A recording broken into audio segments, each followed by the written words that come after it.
What is crack-a-lating? What is crack-a-lacking?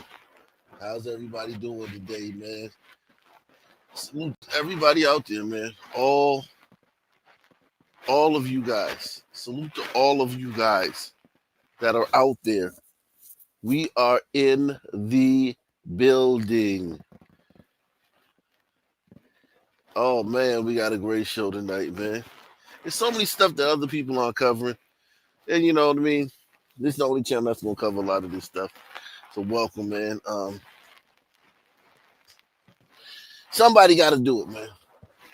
Somebody gotta do it. The political stuff gets you a lot of money on YouTube now, man. But this has always been a crime channel, man. This has always been a crime channel. I tried to get into political stuff, man. I tried to, but at the end of the day, this is a crime channel, man. We cover, the crime on the ground, man. Salute to Frank Jackson, to RPDVK, Arena, Zarutska, Charlie Kirk. Yeah, I second that. Salute to that. Stephanie McCoy in the building, bright and early. Hey, yeah. Yeah, man. We are in the building, man. It's a lot going on right now, man. Out here in the world, man. If you living in the world today, you be hearing the sounds that the Wu-Tang say. Niggas that front, we don't have them, so we blast them. All right. Well, okay. Yeah, it's a lot going on out here, man.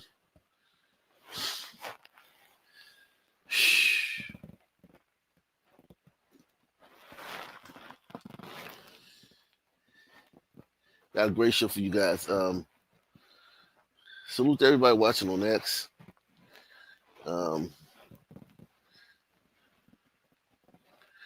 Shout out to everybody watching on Ock Nation News. We about to get into it, man. Without further ado, man, I'm not gonna waste no time, man, tonight, man. We getting right into it, man. I don't have no monologue tonight, man. I could do a monologue, but I'm not gonna do a monologue. Ranting and raving. We gonna get right into it, man. Nonprofit Urban Alchemy is mourning the loss of one of their San Francisco ambassadors who died Tuesday after being shot outside the main public library in Civic Center last week. KRON 4's Stephanie Rothman has more. On Friday night, Joey Alexander, one of the Urban Alchemy city ambassadors, did what he's done the last 2 years: discourage criminal activity and drug use in San Francisco's roughest areas. Urban Alchemy spokesperson Jess Montejano. You know what? In D.C., we got a library called Martin Luther King Jr. Library, right? Martin Luther King Jr. Library, and for some reason, it's treatment centers and halfway houses and shit like that down there, right? Around in the vicinity of the library, which is downtown. Which, of course, those people have nothing to do all day, and they hang out at the library on the Wi-Fi and in and around the library, use it for shelter and shit like that, or place to sleep and stuff like that. So it's just weird the way these democratic cities are run. Why you would have a state-of-the-art library? I mean, just a magnificent structure with all your, prized books and knowledge, hundreds of computers, and like a treatment facility across the street, and a halfway house down the street, and a goddamn, you know what I'm saying, like homeless shelter around the corner. It's just bizarre the way the Democrats run their cities. Because no one wants to go in the fucking library. There's a bunch of vagrants and fucking transients. You gotta like wade through transients and vagrants, step over needles and shit, and And then if you want to use the internet, you're sandwiched between like some fucking smelly vagabond to your left and some fucking schizophrenic she-boon to the right. It's just a damn shame they do that in these democratic cities, man. Hit the like button, subscribe, support the channel. We need 10 people to share this on social media tonight. 10 people to hit share under the video. 10 people to just click the share button. 10 people to click the share button. And then share it on X or Facebook or whatever you want to share it on. It's a very simple process. It doesn't take long. It takes maybe 10 seconds tops to share this on social media. We need 10 people to do that tonight, man. Let's go. Nonprofit Urban Alchemy is mourning the loss of one of their San Francisco ambassadors who died Tuesday after being shot outside the main public library in Civic Center last week. KRON 4's Stephanie Rothman has more. On Friday night, Troy Alexander, one of the Urban Alchemy city ambassadors, did what he's done the last 2 years: discourage criminal activity and drug use in San Francisco's roughest areas. Urban Alchemy spokesperson Jess Montejano says the 60-year-old ex-incarcerated Oakland resident asked a man to stop using drugs outside the main doors of the San Francisco Public Library in Civic Center. Because there's women and children around, and he didn't want that, to be seen, just like all of our practitioners do. The suspect didn't like that. They exchanged, some words. Me pulled a shotgun out of his bag and shot him in the torso area. According to San Francisco police, 42-year-old Edmund Bowen was arrested after the shooting. Alexander was taken to the hospital where he died on Tuesday. The district attorney's office plans to upgrade Bowen's charges to murder. There's definitely some fear, amongst Urban Alchemy practitioners right now. It's very easy to see themselves in Mr. Alexander. It's a tight-knit team. 700 San Francisco Urban Alchemy ambassadors have experienced homelessness, drug use, or been incarcerated themselves. Now, they're grieving, holding a memorial outside the library, and later moved the tribute to the Oasis, the main hub for workers in the Tenderloin district. That was his beat in front of the main library, something that he showed up to work, every day when it was his shift. And they all have shared experience. And that shared experience and the trauma and crisis that they went through individually creates, again, this collective superpower that gives them the motivation and the pride, to give back. Mayor, this guy's so fucking woke. Look, this stuff, fine. If you want to give these people jobs to do this shit, but you also need cops, man. You need fucking police down there, man. Need the fucking police down there. If people are smoking in front of the fucking library, doing drugs, shooting up, and fucking rolling up in front of the fucking library, where people, where kids want to do their projects at, and fucking people in the community that just want to go and fucking look up something or check out a book, and you got fucking shit stains out there doing drugs and fuck right in front of the library. You need some fucking cops, man. Clean that shit up in one day. You can clean this up in one day. Trump, I guarantee you Trump could clean this fucking front of this library up in an hour. Press 1. In 1 hour, Trump could clean the front of this library up. 1 hour.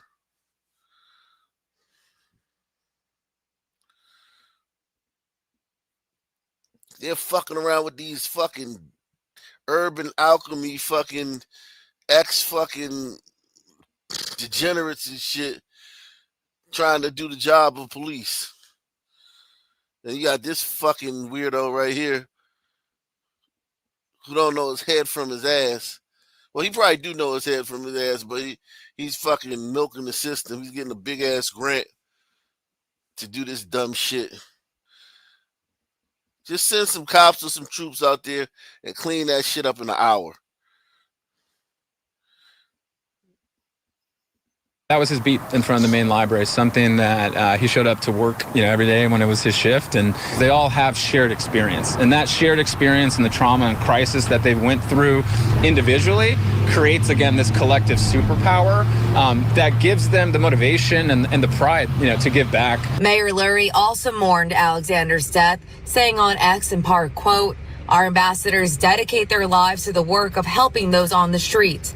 Joey Alexander gave his life for it."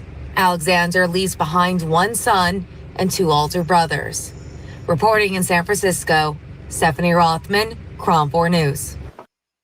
New at noon, a somber gathering this morning outside San Francisco's main library where a man fatally shot an Urban Alchemy worker. Joey Alexander died yesterday from his injuries. He was shot on Friday. According to Urban Alchemy, Alexander approached the suspect and asked him to stop openly using drugs. Suspect is said to have pulled a shotgun from his bag, shooting Alexander at close range. It's an honor to do this work, but it's a very sad day. We're going to lift him up today and every day moving forward when we come out and do this work through love and respect. And we'll never forget today what it feels like. And this is why we do what we do, to serve our community. The suspected attacker, Edmund Bowen, was arrested immediately after the shooting, booked on murder charges. He has yet to be formally charged.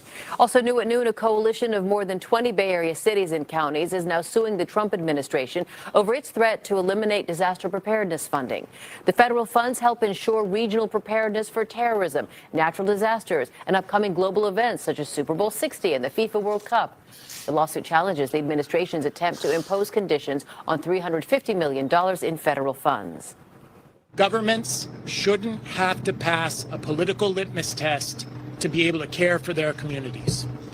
Specifically, our lawsuit alleges that these conditions violate separation of powers and spending power clauses, exceed the executive branch's authority, are unconstitutionally vague, and were imposed arbitrarily. The White House has not yet commented on the lawsuit. San Francisco leaders explained some of their strategies to reduce crime. District Attorney Brooke Jenkins joined Interim Police Chief Paul Yep at a public forum last night in San Francisco's West Side neighborhood. This fucking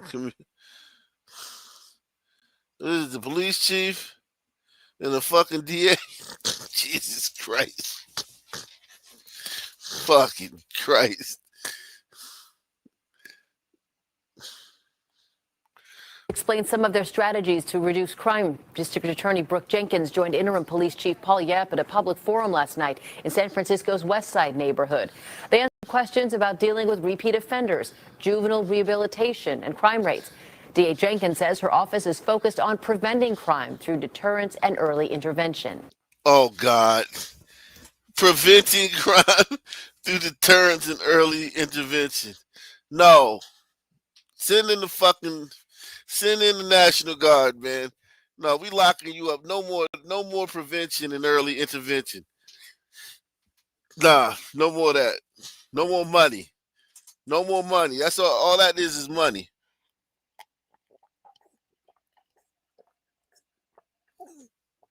That's money. They want money. No more of that. Nah. Salute though, man. Your grift is commendable. Yeah, first off, police Your grift is commendable, man. Your grift is commendable. You are expert grifters. We will give you that.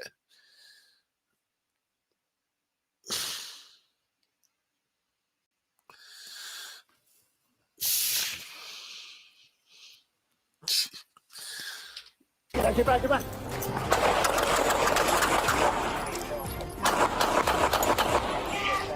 Now at 8, dramatic new video of a shootout between LAPD officers and a man with a gun. Yeah, KCAL assignment editor Mike Rogers at the desk now. Mike, we told our viewers about the shooting when this happened, and now we have that video. And that video is intense, Juan and Susie. Probably one of the more intense videos that we've seen come across the desk when it relates to these body camera videos that we get pretty frequently. Now, I'll show you what happened in this one. LAPD says their Southwest Patrol officers noticed people loitering out in front of a liquor store. This is the person that ultimately the officers engage with. You see him go back inside of the liquor store as as soon as he sees the patrol car coming. Now, the officers decide to stop. They get out of their patrol cars and they walk inside of that liquor store. Now, once they're inside, you see the suspect. He is standing there looking at some items on a shelf there.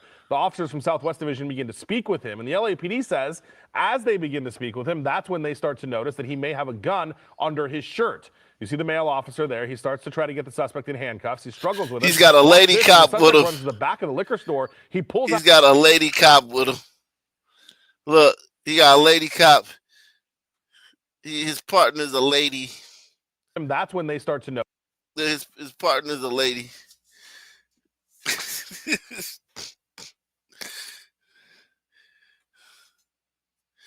That's gotta suck, man. You going into this fucking environment with these motherfuckers with a chick, man.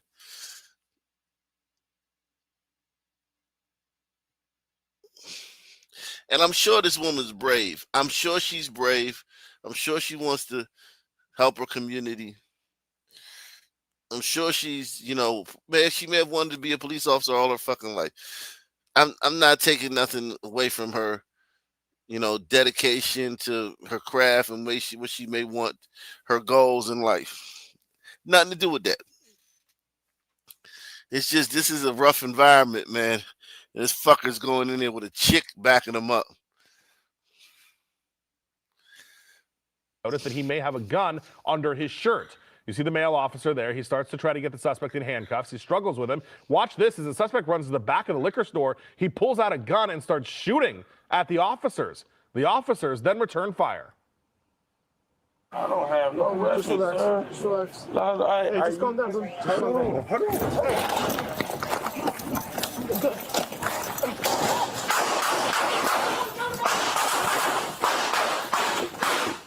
Get out. Get back. Three shots fired off, so Jefferson right there. Come out. Get back.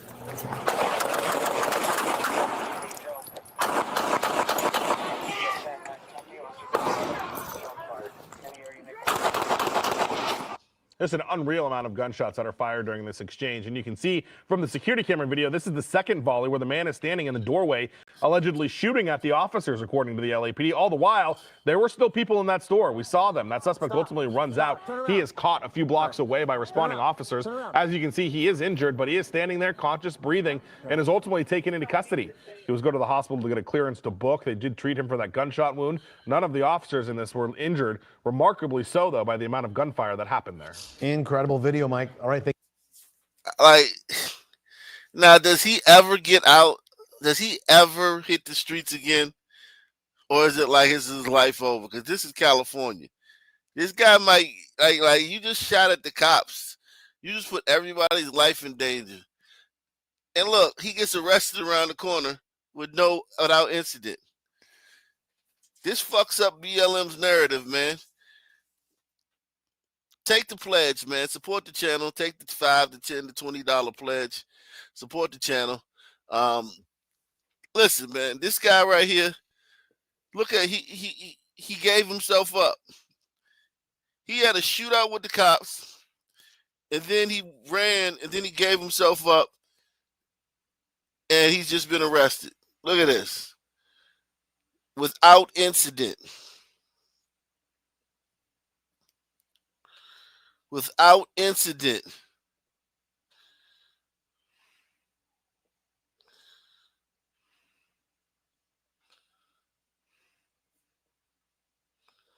Arrested without incident.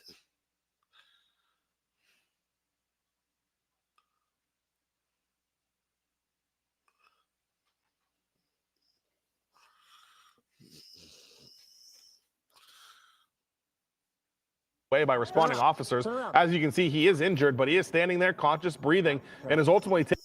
Yep. Just.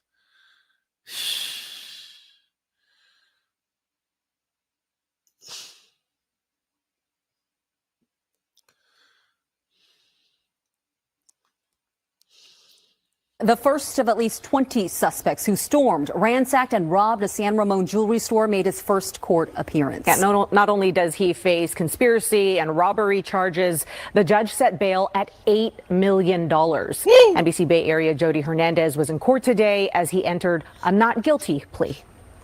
The DA appears to be throwing the book at the suspect, charging him with 14 felonies for that brazen jewelry store robbery. But according to the man's attorney, he insists he wasn't at the incident at all. Big staff, he's innocent. That's exactly right. He was not there. He's innocent. Despite those claims from a supporter, 27-year-old Jimmy Mac Ray is facing a slew of serious felony charges for his alleged role in the terrifying takeover robbery of Heller Jewelers in San Ramon last week. Prosecutors say he was part of a conspiracy with at least 20 others to storm the store, breaking display cases and stealing $1.7 million in jewelry. Prosecutors say someone in the group fired a gun to break through the store's door that had automatically locked, trapping the mob to make their escape. The vehicles that they arrived in and the vehicles that they used for the getaway were alleged to be stolen cars. We know that the amount of jewelry that was taken is estimated to be $1.7 million. The prosecutor told the judge they found some of the stolen jewelry on Ray when they arrested him. The prosecutor says so far $200,000 worth of the jewelry has been recovered and only 4 people have been arrested. Obviously, they feel they can do it and get away with it because there's not sufficient consequences. Unacceptable. Community activist Edward Escobar came to court to watch the hearing. He says he's fed up with all the smash and grabs. He's calling on the governor to call in the California National Guard and pleading with local leaders to get tougher on crimes. Enough is enough. Once someone is apprehended for these types of crimes, please understand that the district attorney's office will prosecute to the fullest extent of the law. Ray faces 1 count of conspiracy and 13 counts of second-degree robbery, charges he pleaded not guilty to. Ray is innocent. After hearing the allegations, the judge set bail at $8 million. Ray will be back in court on October 10th for his preliminary hearing. Meanwhile, San Ramon police say they've got some excellent leads and hope to arrest all those involved. In Contra Costa County, Jody Hernandez. They got Ray in there talking. They got Ray in custody. He the lead. Press 1. He's the lead. The suspect accused of opening fire on Bourbon Street and killing one woman is still on the run. That's what police are saying, and we now know the person killed was a mother from Chicago. The coroner identified her as 33-year-old Jessica Williams. WDSU reporter Shay O'Connor live from Bourbon Street with what witnesses say unfolded. Shay. Gita and Sella, what we do know is that Jessica Williams was in town celebrating her birthday. In fact, social media posts from that night show Jessica with money on her clothes along the street, having the time of her life before it was sadly taken away. I don't visit Bourbon. I don't go on Bourbon, any of that, because it's always something on Bourbon. Strong words from a mother who says one of the most popular streets in America is the home of crime she wishes she didn't witness. Sunday morning, Jay says she was riding on Canal Street when all of a sudden traffic came to a standstill. She got out of her vehicle to see what was happening. And once we got out, we saw the victim's sister that was shot. She was shot in her back. The 2 police officers walked her up from Bourbon to Canal Street. And once she got to Canal Street, she kind of collapsed. Jay says she ran over to see if she could assist. She was screaming for them to get away from her, to help her sister, to save her sister, that they were from out of town. Then, after they got her into the ambulance, then we seen a second victim. He was covered in blood. He looked lifeless, just limp on the stretcher. It was a very, very, very traumatic experience. Jay says she went home shaken up, later finding out the extent of what she saw. New Orleans police say 33-year-old Jessica Williams was shot and killed while celebrating her birthday in town from Chicago, her sister included. It is believed Jessica and her sister were innocent bystanders and that a fight potentially led to the gunfire. That's definitely scary, especially for your birthday. Like, you're out here to try to have fun, and that's the last thing anybody wants, especially coming out of the group. This man seen with a gray and black hoodie is God damn, man. That's a sun. Is that a sun burrito? Well, that's a light skin. That's some weird looking sun man. That's one of them goddamn Creoles, man. Creole sun man. Man seen with a gray and black hoodie is believed to have pulled the trigger. Like, something needs to happen to ensure that the tourists that come from out of town are safe here. Because after a while, nobody's going to want to visit New Orleans. And not much is known about Jessica other than her traveling from Chicago, also being a mother. I should also note that a lot of people who live and work in this area tell me they're still trying to get over the terror from the terror attack on January 1st. So this definitely rattled a lot of people. If you do know anything at all that could lead to an arrest, you're being urged to contact Crime Stoppers at 822-1111. Reporting live from along Bourbon Street, Shay O'Connor, WDSU News. All right. Jeez.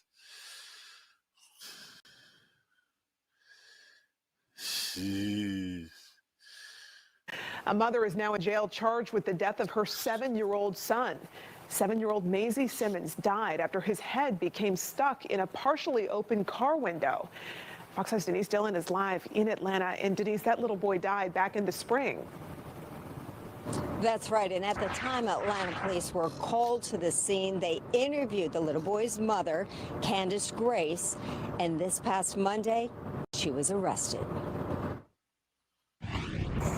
It's sad. It's very sad. It's really heartbreaking. Homicide units were called to this apartment complex on Scott Street in Southwest Atlanta April 6th. Police say 32-year-old Candace Grace had parked her car in this lot and was passed out in the driver's seat. Her 3 young children were in the back seat. Investigators say her 7-year-old son, Mazzie Simmons, had gotten his head stuck in the window and was unresponsive. One man who lives in the complex remembers that spring day. When they came out the house, that's when they saw the little boy head stuck in the window, and then she ran back in there. They called the police. Police came about 15, 20 minutes, but I don't think she had got arrested. Police say a witness banged on the window to try to wake the mother, but couldn't. Investigators say while they tried to question Candace Grace, she kept... Why didn't they try to get the boy's head out the window? Why'd they call the police? So they left the boy's head in the window, called the police. Am I hearing that right? Side units were called to this apartment complex on Scott Street in Southwest Atlanta April 6th. Police say 32-year-old Candace Grace had parked her car in this lot and was passed out in the driver's seat. Her 3 young children were in the back seat. Investigators say her 7-year-old son, Mazzie Simmons, had gotten his head stuck in the window and was unresponsive. One man who lives in the complex remembers that spring day. When they came out the house, that's when they saw the little boy head stuck in the window, and then she ran back in there. They called the police. Police came about 15, 20 minutes, but I don't think she had got arrested. Police say a witness banged on the window to try to wake the mother, but couldn't. Investigators say while they tried to question Candace Grace, she kept falling asleep. She was given a drug test. The GBI reports she had opioids and THC in her system. As a mom, my kids wouldn't be in that predicament at all. It's sad, it's devastating, heartbroken for a 7-year-old to life just be taken. Candace Grace has now been charged with murder. According to a court document, Ms. Grace's state of unconsciousness did not allow her to watch her children actively. Her negligence and failure to supervise her children caused her son to remain in the window for some time, resulting in his death. She should be arrested because you took an innocent life. 7-year-old Mazzie Simmons died in that car with his 2 younger siblings sitting next to him. It's heartbreaking because he's 7. His life just beginning. It shouldn't be taken away like that from a parent doing drugs. That's just crazy. And according to a GoFundMe that was created after Mazzie's death, he brought sunshine into every room with his energy, sweet spirit, and unforgettable smile. Reporting live in Atlanta, Denise Dillon. Thank you for joining us. I'm Courtney Bryant. Hello and welcome. I'm Tom Haynes. Russ Spencer. Take the pledge. Support the channel via PayPal, Cash App, or Super Chat. We are in the building, live and direct. Crime is not down. Crime is not down. As the evening off. That fire happened late Monday night at the Eagles Chapel International Ministries in Austell. Fox 5's Eric Perry is outside the church. Eric, you talked with the pastor after he learned the news. Yeah, Courtney, Tom, hello to both of you. That pastor told me that it's exactly the woman who he thought it was. Take a look at some of that damage left behind. This is just a smither of it there. He says he doesn't know why the woman did it, but she was sending threatening messages to his wife and others in the congregation, and even came to the church before asking him for deliverance. For her as a person, I've forgiven her. While he forgives, I'm very happy about that, but it doesn't also change the fact that the church is bent. Lead pastor of Eagles Chapel International Ministries, Raphael Grant, doesn't Yo, you guys see, is this nigga here legally, man? Is this tether here legally, man? Happy about that, but it doesn't also change the fact that the church is bent. Lead pastor of Eagles Chapel International Ministries, Raphael Grant, doesn't forget. We talked with him Wednesday after he got the news a woman was arrested for arson and burning down his church. Cobb County jail records show Aries Jordan is behind bars and faces several charges in connection. One of the text messages, she made mention that she was going to burn down the church. She has sent a lot of threats, like she was going to kill one of the ushers in the church. Grant says his wife, along with other members of the church, received threatening messages from her. Here's a few they received, most using unholy language. I'm told Jordan wasn't a member of the church, but did visit before. One time. You damn FBAs, man. FBA burning down a tethered church. Ain't that a bitch? Unholy language. I'm told Jordan wasn't a member of the church, but did visit before, one time asking for deliverance. As investigators work to figure out the why. We just finished rebuilding everything. I mean, chairs, everything. Grant and his church family are working to figure out the how. How will they rebuild? You have to be possessed by a demon to do something like that. You cannot be a logical, rational human being to do that. You have to be possessed by some kind of force, an evil force, in order to do that. And part of that renovation project was for the administration portion of the building. I'm told they just finished that last Thursday. They were able to use it Sunday, and then that fire happened on Monday. We'll put more information on how you can help this church family here recover. We'll put that on our website, fox5atlanta.com. In Austell, I'm Eric Perry, Fox 5 News. Just unconscionable, but at least they know who did it now, or at least according to police. Eric, thanks. New at 6, the Atlanta Police Department needs your help to find a man who broke into a business through a vent in the roof. Take a look. You can see the man coming through the ceiling vent at the Fetch Dog Park on Daniel Street yesterday morning. He then loads several items into a black bag. If you happen to know who that guy is, call Crime Stoppers. In DeKalb County, an early morning shooting at a gas station sent one person to the hospital, but police say that person is the one who will be charged. Officers say they tried to attack someone with a knife at a gas station on Boulder Press Road shortly before 4:30 this morning. There was a struggle, and the suspected attacker was shot.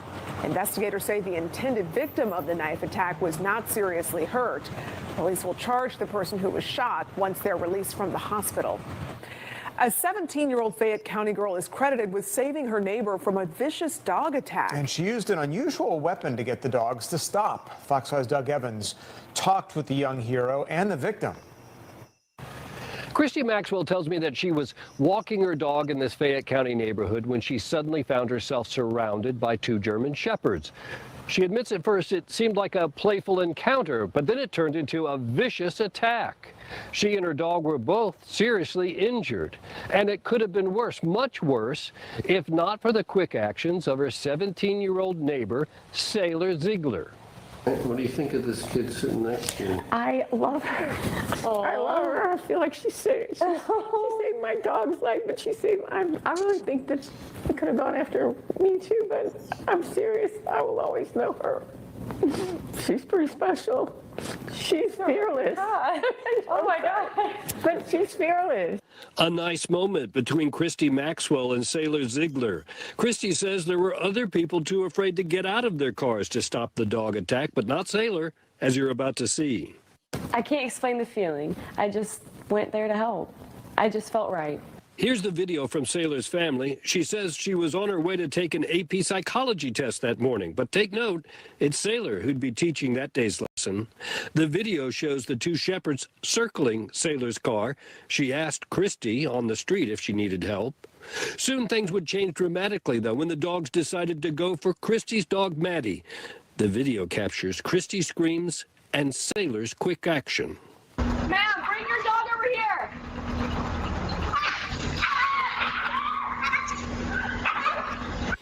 Sailor says she looked in her trunk for a weapon, and the only thing she could find was a makeup mirror.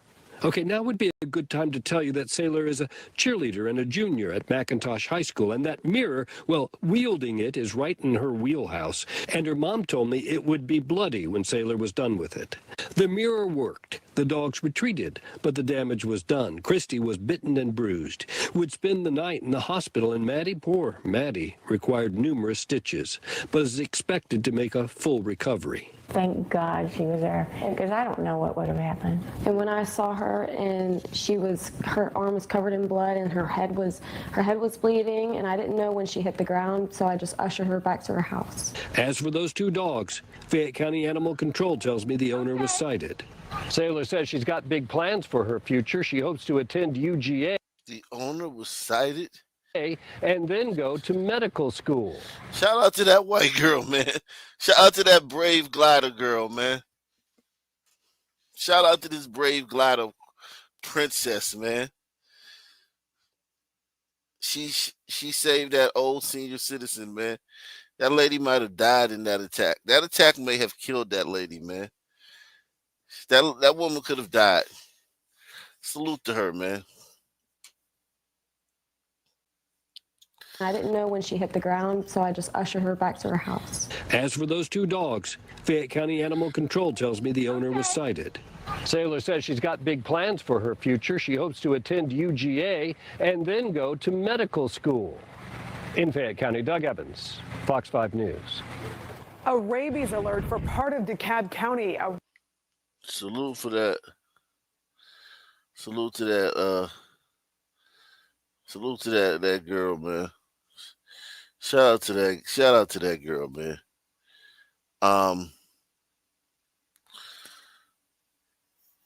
So much going on. So much.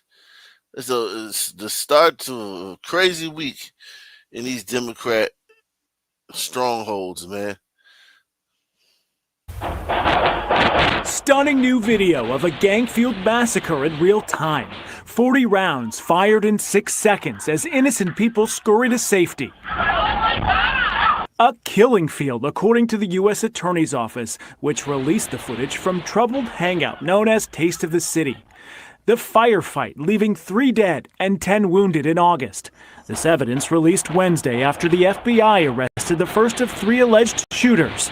Prosecutors say Elijah Roy, seen highlighted in yellow, was one of 5 people to open fire. 2 of the gunmen were killed. Was he at the club that day? The 25-year-old suspect's mother and sister leaving the courthouse after Roy's arraignment without comment. However, the alleged gang member cried as he was led to jail and told his family, "I want to go home." He's a 25-year-old young man who's in federal custody, just got transported from 20 hours. 25 is not a young. He's old enough, man. He's old enough. He's acting like he fucking 15 or some shit. Mehdi Esmidi. Don't you go check this guy, see if he's got his papers, man. Hey, man, you got your papers? Courthouse after Roy's arraignment without comment. However, the alleged gang member cried as he was led to jail and told his family, "I want to go home." He's a 25-year-old young man who's in federal custody, just got transported from 20-hour lockdown in North Carolina. Of course he's scared. The feds say they found the ex-con hiding out in North Carolina, alleging two Brooklyn rival gangs chose to settle a score, putting countless lives in the crosshairs. Out of the 10 shooting survivors, at least 2 have filed lawsuits against the Taste of the City Lounge for not providing adequate security that night, they say, which has left them with lasting physical and emotional scars. I'll give you that. I'll give you that. How do 5 different people get in the club with a gun? Think about it. In New York City, this ain't like constitutional carry. This is New York City. How do 5 different people get into a club with guns? That's a lot of. Who was the doorman that night? Fucking Stevie Wonder and shit. Like who was working the door that night? Where 5 different people got into the club with guns. Lives in the crosshairs. Out of the 10 shooting survivors, at least 2 have filed lawsuits against the Taste of the City Lounge for not providing adequate security that night, they say, which has left them with lasting physical and emotional scars. One of them, Amadou Ba, is represented by attorney Nick Romcheritar. When he entered the lounge, no one searched him. They waved him through. Saying the 25-year-old is now unable to work. Okay, so that's how it happened. Okay, that's how it happened. All right. Cheritar. When he entered the lounge, no one searched him. They waved him through. Saying the 25-year-old is now unable to work his construction job after being shot in the ankle. Because of that. I was in Queens. I told you I drove to New York the other day. And you know, JFK is in Queens, right? So we ended up getting off the exit. You know, when you come leave the airport, you got to go through Queens, right? Yo, Jamaica, Queens, that used to be a black neighborhood back in the 90s. That was a black neighborhood. Like, you know, Ja Rule, 50 Cent, all that shit, you know, come out of there. There was a black neighborhood. Black American FB. I don't know if FBA necessarily, but second generation tethers and FBA blacks that had been, you know, blacks. You go there now, you lucky if you see a fucking black person. It's all fucking Iranians, Bangladesh, hombredos, just all types of fucking weird looking brown people.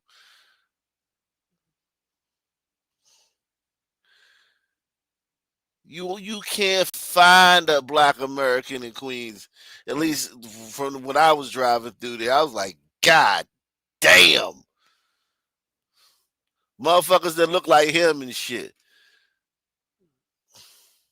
He suffers from PTSD. He's scared to go into just a normal establishment. As to who shot whom, Roy's attorney says it's unclear. I can't make heads or tails of what is or isn't in his hand on the video. What I saw was my client leaving a establishment and falling down. Whether he left with a smoking gun will be for a jury to decide. Jeez. Take the $5 challenge. Support the channel via PayPal, Cash App, and Super Chat. Support the channel. Whew, I'm telling you, man.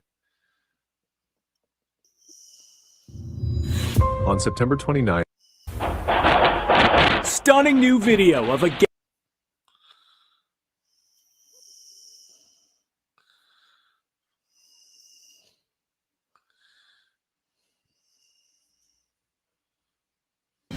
And we start with some breaking news now at 10. A convicted killer mistakenly released from a Miami-Dade jail has been recaptured after a multi-state manhunt.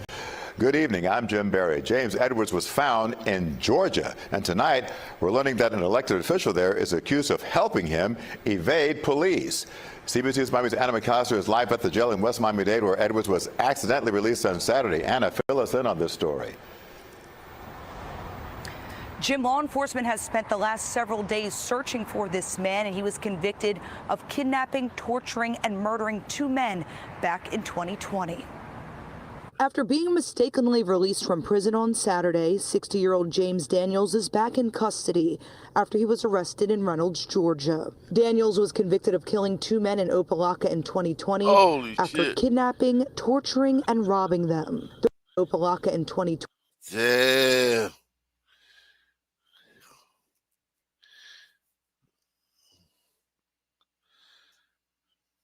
Those are gliders, man. Those look like gliders.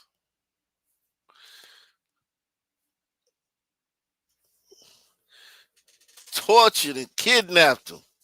That nigga tortured and kidnapped these dudes, man. I said Ecuadorian. Okay. Jeez. Yeah, drug trade, drug dealers. Yeah, maybe so. 20 after kidnapping, torturing, and robbing them. There was a third victim who survived. Daniels was sentenced to life in prison. He served prison time for those murders before being transferred last week from a state facility in Lake City, Florida to Miami-Dade custody to face additional local charges. But just 2 days later, corrections officials mistakenly released him. U.S. Marshals later received a tip that Daniels was in Reynolds, Georgia. He was arrested Wednesday along with Reynolds councilwoman Tamisha Price, who was city councilwoman. What was he doing with a city councilwoman? Tanisha Price. Jeez.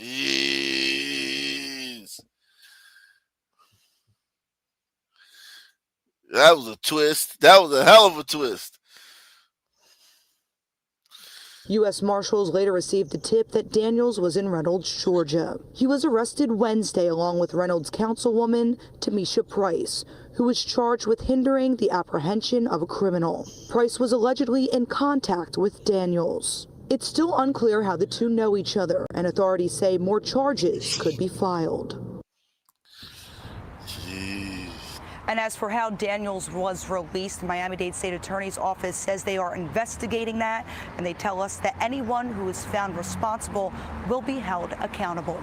But for now, reporting live from TGK, Anna McAllister, CBS News, Miami.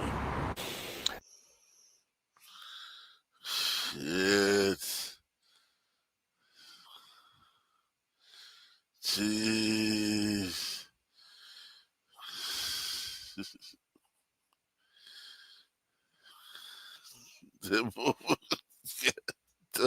To reconvene next week and take a look at, what's next. The what next is what many Des Moines parents are waiting for following the resignation of Superintendent Ian Roberts. Good evening, I'm Erin Kiernan. And I'm Samantha Mesa. Roberts submitted his resignation yesterday afternoon, and the school board unanimously accepted it last night. Associate Superintendent Matt Smith is now serving in the interim role as the board considers a possible national job search to fill the role. WHO 13 Zach Fisher is live near Greenwood Elementary School, and you talked to parents today. Several of them shared their feelings about all of this controversy. That's right, Aaron and Samantha. Chatting with him today, several parents on and off camera, you can imagine they have mixed feelings as the events have unfolded over the last several days. It's a lot to take in for parents of the district. We heard from parents talk about their belief in the board to find the district's next superintendent.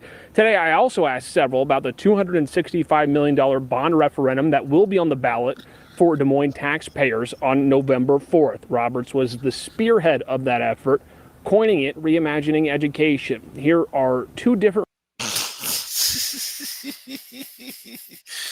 It's Tether, man. He took a job from a good FBA, man. Coming over here taking our jobs, man. Are two different reactions from parents. I just want the best for the school district. I want the best for the kids and the students. If that means, taxpayer dollars, additional taxpayer dollars, I'm all for it. I just want to make sure that this Des Moines school district is in the best possible position moving forward. I don't know what we need $260 million for when we can't keep our schools safe. And I originally voted yes. Like when they came around with the petition, I signed yes for that. But you can't even tell me that all these people have degrees, don't have a criminal background. These people.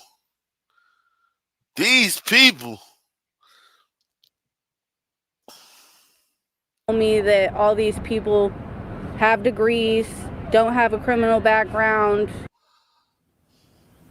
But Jackie Norris said on Monday, she's the president of the Des Moines Public School Board, that part of that referendum process and why they still feel confident was the parent involvement in that survey that they had prior to establishing this to put it on the ballot. It's something that Wicker says, she had voted yes for, but doesn't see herself voting for actually on Election Day. That's coming up in less than a month here. And the actual public opinion on the public school board might be, coming up on Election Day. The results of that referendum might just be more of an indication of how Des Moines taxpayers are feeling about it in general, Aaron. So many moving pieces in this story and so many potential ramifications. Zach Fisher with the latest. Thank you.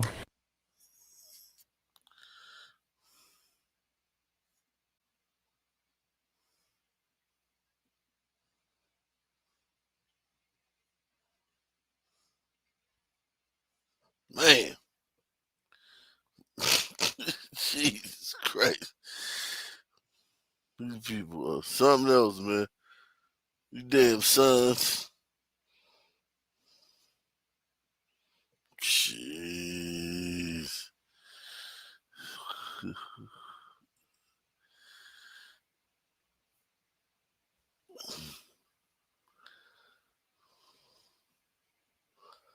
Now to an I-Team investigation. News4JAX has learned the Jacksonville Sheriff's Office faces a federal lawsuit over a 2022 incident caught on body cam.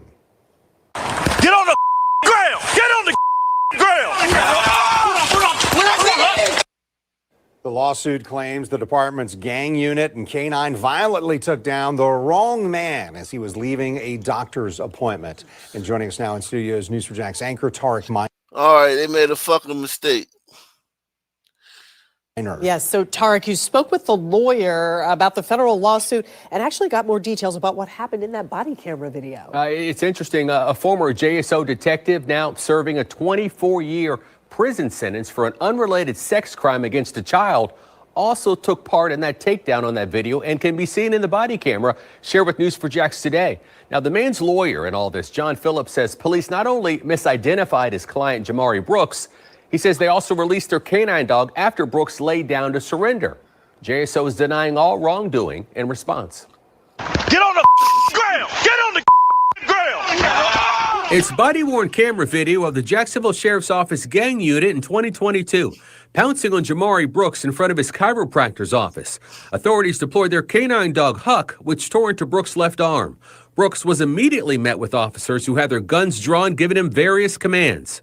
You've got alternating commands that are inconsistent, like stop, come here. You got multiple officers that are all SWAT that are giving, don't move, put your hands behind your back. Brooks' lawyer, John Phillips, calls the police report filed by the gang unit dysfunctional. The report says the gang unit tried to stop a car, but it sped away. JSO followed the car to a medical complex and watched as a black male wearing a black shirt and a lime green hat walked into an office.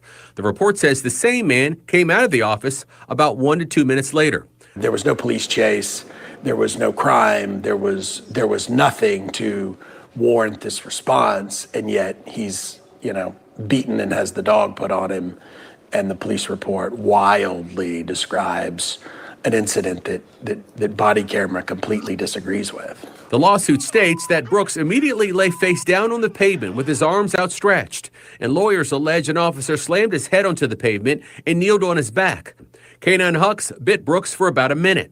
Also seen in this 2022 video is former JSO officer Jose Garriga, who's serving a 24-year prison sentence for an unrelated sex crime. God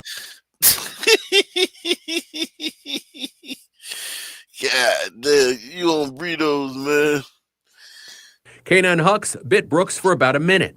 Also seen in this 2022 video is former JSO officer Jose Garriga, who's serving a 24-year prison sentence for an unrelated sex crime. Phillips says while Garriga is on scene, he can be heard on video telling his colleagues they arrested the wrong man. The lawsuit states that Garriga says it ain't him.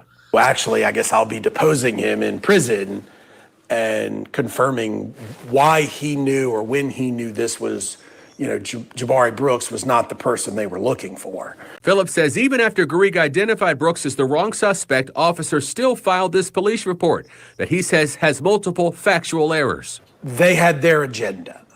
And if we don't hold officers more responsible, not just for mistakes, I think we got to hold them, responsible for some mistakes, but malfeasance, then what good are they? And it's going to impugn the entire credibility of an entire police force and an entire profession that is otherwise honorable. According to documents that we obtained, we learned the defendant was under observation by police because the suspect police were looking for was believed to be in the same car or a car similar to the one Brooks was riding in. In response to the lawsuit in federal court, an attorney for Sheriff T.K. Waters denies any wrongdoing on behalf of his officers. We asked JSO if their officers violated policy, which would... Turn the page.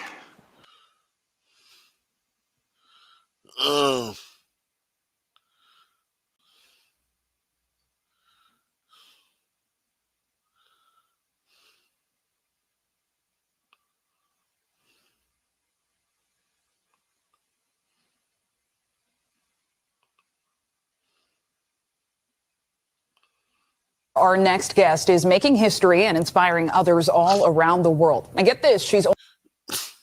Your hairline is making history. Your hairline is inspiring others all across the world. Damn, baby. Damn, baby. I'm not going to be able to do. Support the channel via PayPal, Cash App, or Super Chat. Take the pledge. Support the channel. Support Arc Nation Black Colombo News. We are coming to you live and direct. She literally looked like a skit on Saturday Night Live or some shit. No bullshit, man.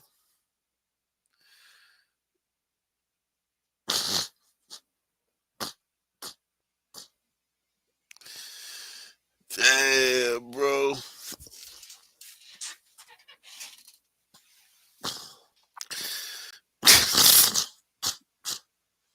Our next guest is making history and inspiring others all around the world. And get this, she's only 13 years old. Naomi DeBerry was just featured on Time Magazine's first ever Girls of the Year list, which recognizes 10 young girls for their leadership and commitment to solving problems in their communities. Naomi is the only honoree on the list who is from the United States. She was chosen for advocating for... Damn.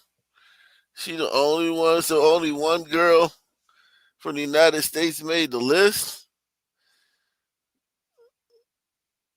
Time Girls of the Year. Only one American girl made the list. Man, we slacking, man. And it was a goddamn. Let's see what this chick did, man. Let's see what this chick. This is the best girl in America, man. To solving problems in their communities. Naomi is the only honoree on the list who is from the United States. She was chosen for advocating for organ donations after she wrote a children's book called My Daddy Needs a Gift. It's inspired by her own true story about her father's kidney transplant. She hopes it will educate others about the process. And lucky us, Naomi joins us now. Naomi, it is so great to see you. Such an honor to have you here. And I imagine an honor to make this list. How are you feeling? It feels good. It feels great. It's such an honor to be able to be a part of the Time Magazine's first ever Girl of the Year list. Well, Naomi, I would love to take a step back for a moment to where this all started, because you were just 6 years old when you learned your dad, who is also an MSNBC opinion editor, needed a kidney transplant. First, how did it feel to get that news, especially at such a young age? It was a little overwhelming, I might say, because at the time I was 6. So I didn't understand fully. I couldn't comprehend everything that was going on. I knew my dad was sick, but I did not know that he was suffering from kidney disease. And at the time when he had gotten the transplant, I was still, it was a whole bunch of things going on, partly because COVID had just hit as well. And so we were living in a double pandemic, one outside in the big world and inside of our house as well. So we were trying to be very cautious and safe, which very much isolated me from everyone else. I mean, it sounds overwhelming, and yet you chose to turn that overwhelm into a book. Why? I wrote this book so that other kids wouldn't feel the same way that I did, so that other kids wouldn't have to go through without having a resource or representation in their fields and their communities, because I know that this was definitely something I needed when I was 6 years old. And you're spreading this beyond even the borders of the U.S. You actually went to Ghana this summer and shared your book in a rural area there. What was that like? It was a blessing to be able to go, because going to the other side of the world, it gives you a whole new perspective. It shows you that there are people doing incredible things all over the world. And when we actually went to a village, and I was able to give some books to the community, to the village, so that we can spread organ awareness as far as it can possibly go. And that's the main goal. I mean, Naomi, you are inspiring and teaching so many others. And when people get overwhelmed, so often they channel that either into dissociation, not paying attention, or distraction. You have chosen to use your voice and share your experience. What is your message to someone who maybe is going through their own difficult experience or has a family member who is? I want people to take from this that when someone is sick, it doesn't only impact them, it impacts their whole family. And I want people to realize they should be there for each other, to love with each other, because, again, not every story is going to end the way ours did. And so you never really know how much time you have left. So spend time with each other. Take care of each other. Well, Naomi. Wow, that's a very impressive young lady, man. That's a very impressive young sister, man. Salute to her father, man. Her father must be very proud, man. That's a very impressive young sister, man. Yo, that's a very impressive young sister.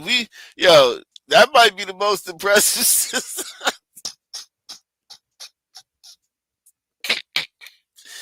Oh man, listen. Not to be hyperbolic, man. I'm not trying to be hyperbolic, man. I ain't trying to be hyperbolic. You know what? I'm gonna let y'all decide, man. I'm gonna let y'all decide, man. I ain't gonna.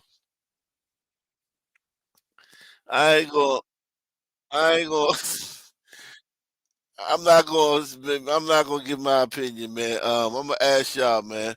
Everybody hit the like button, man. Take this poll, man.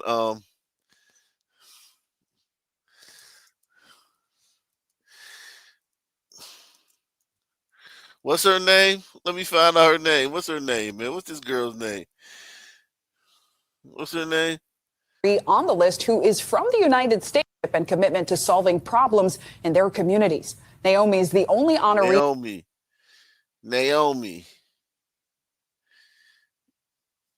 Naomi, man.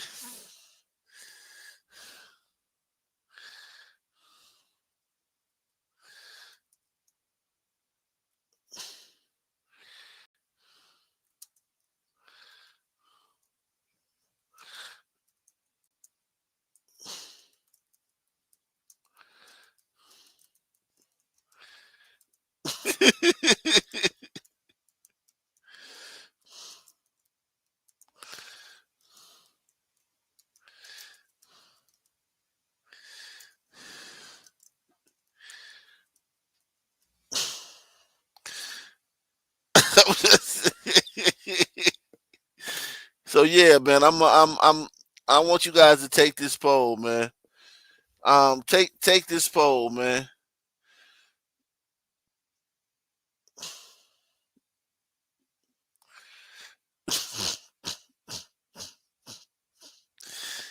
And take the $5 challenge, man. Support the channel, man. We cooking tonight, man. We need some people to support tonight's show to take the challenge, to take the pledge, to support the channel tonight. We need some people to pledge to support the channel tonight. Salute to everybody watching on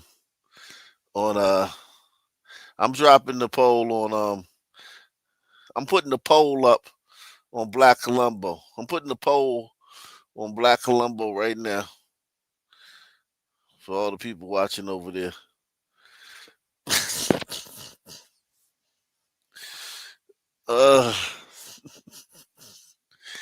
This is a very impressive young lady, man. I think, man. I'm not gonna lie, man. And everybody hit that like button, man. Jeez. Smash that like button, man.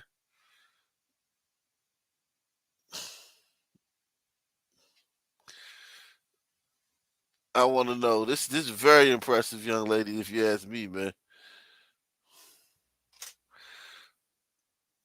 And you have chosen to use your voice and share your experience. What is your message to someone who maybe is going through their own difficult experience or has a family member who is?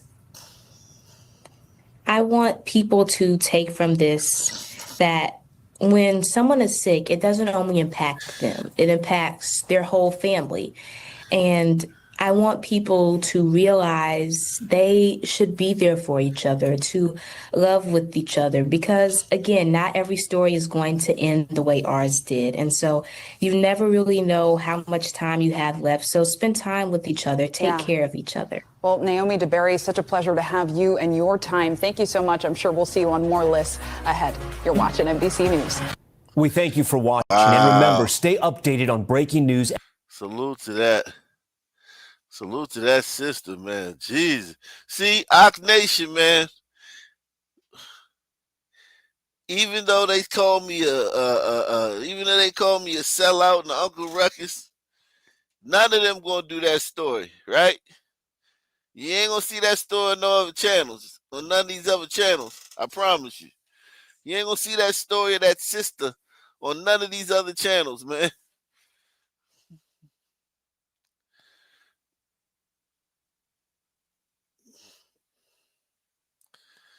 Man.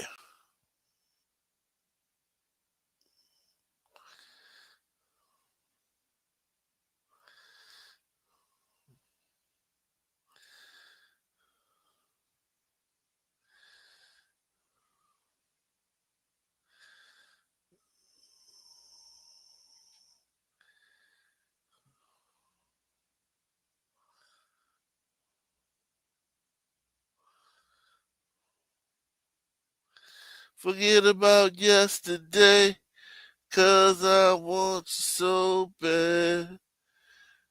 Make love me like you never had.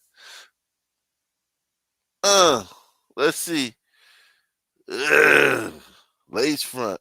A woman caught and cuffed after police say she pulled off a scheme stealing rental cars from her employer. Authorities say the woman worked at Hertz at the Fort Lauderdale Hollywood International Airport. And Local 10's Sanella Bovic is live at the airport with much more on the charges she's now facing. Sanella.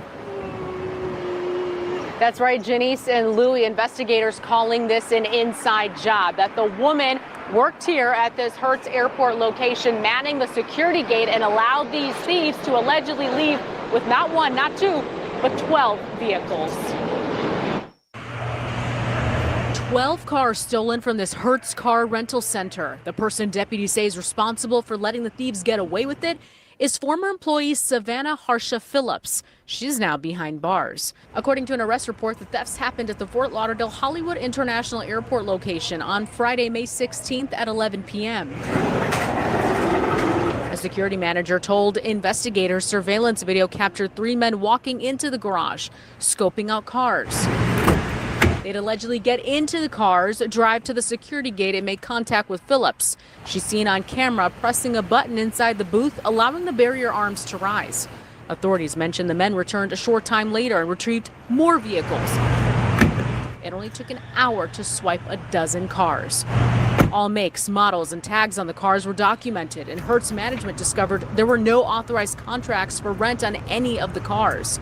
The arrest report goes on to say management was alerted to the thefts 2.5 weeks later on June 3rd after receiving 2 calls, one from a Hertz in Texas and another in Virginia, claiming the stolen cars were involved in crimes in those states.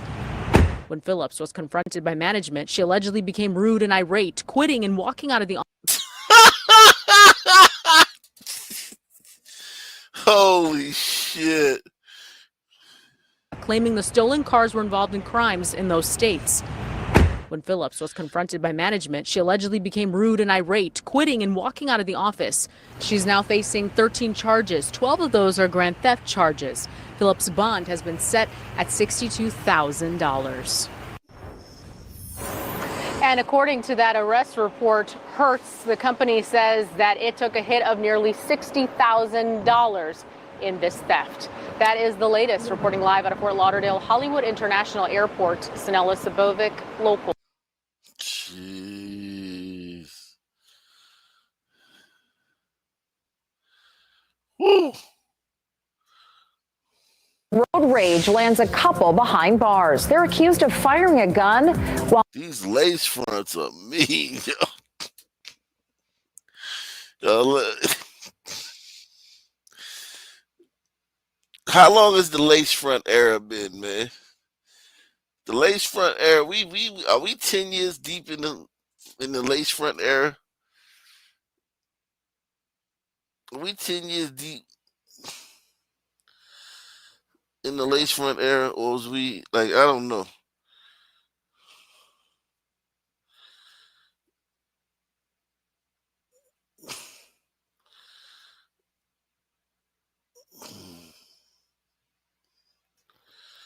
Jeez.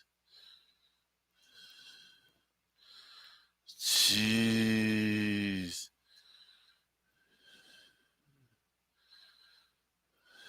I'm with a bullshit. Yeah, I don't know. I don't know how deep we are in the lace front era, but it's time for a change, man. Them lace fronts is doing something to their brains, man. These lace fronts are doing something to their brains. Okay?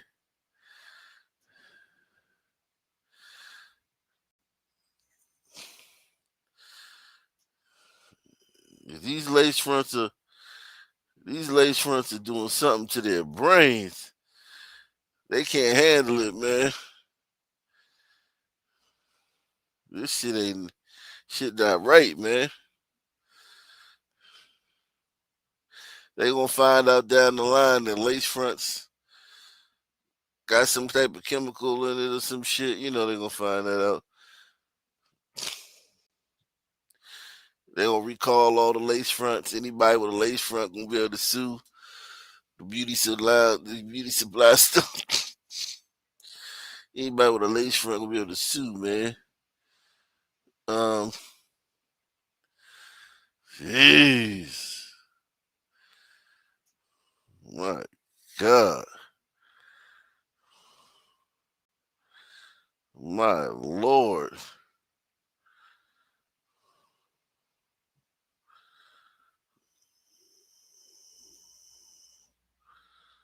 My Lord. I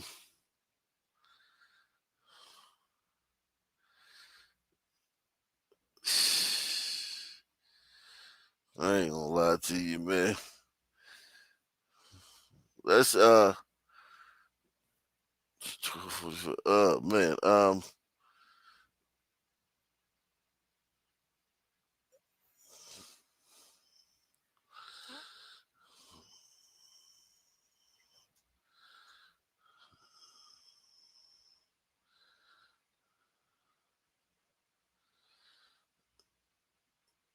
let me see something. I'm doing something right quick. All right, there we go. That'll work.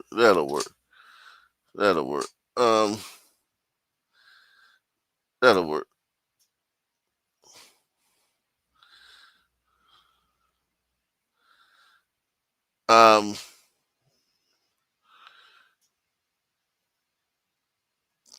John Brown and Luann Sorrell. Oh, that's the name of the reporters. All right, let's go ahead. Let's go ahead. Road rage lands a couple behind bars. They're accused of firing a gun while their child was in the car. Thanks for joining us tonight. I'm Luann Sorrell. And I'm John Brown. Orlando police say the mother opened fire while their baby was in the back seat. Fox 35's Manny Martinez joins us live with that story. So, Manny, this happened right there on an I-4 on-ramp. Yeah, John, right along Michigan Avenue. This is a busy stretch of road. Police say 2 shots fired right here with the bullets, police say, going through the other driver's door. This Orlando couple spent the night under the same roof, but inside the walls of the Orange County Jail.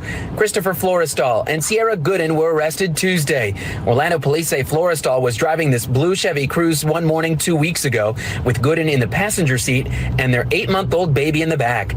Police say a driver reported Florestal cut him off along Michigan Avenue, and when the driver pulled up next to the couple, police say Gooden shot twice out her window. Cops found this shell casing near the I-4 on-ramp and say it came from the gun used by Gooden. Cops tracked the couple down just hours later with the help of surveillance cameras and plate readers.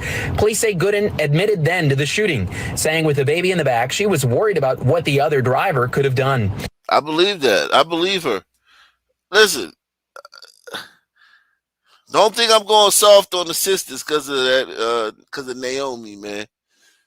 I'm not going soft on the sisters, man. But I believe that, man. I believe her. If I cut you off and you pull up beside me, man, especially if you a nigga or some shit, it don't matter what you is. I'm going to be nervous. Off along Michigan Avenue, and when the driver pulled up next to the couple, police say Gooden shot twice. Month-old baby in the back.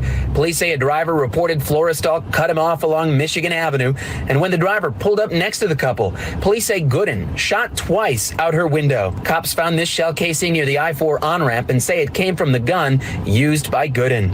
Cops tracked the couple down just hours later with the help of surveillance cameras and plate readers. Police say Gooden admitted then to the shooting, saying with the baby in the back, she was worried about what the other driver could have done. Officers built their case and got arrest warrants, clamping the cuffs on Florestal near the scene of the crime, and then making a house call to arrest Gooden. He's charged with driving a vehicle from which shots are fired. She's charged with shooting into an occupied vehicle, shooting from a vehicle, and aggravated assault with a firearm. Case paperwork shows they were due to be married. Now they're due in court. They were due to be married. Now they're due in court. Oh, shit.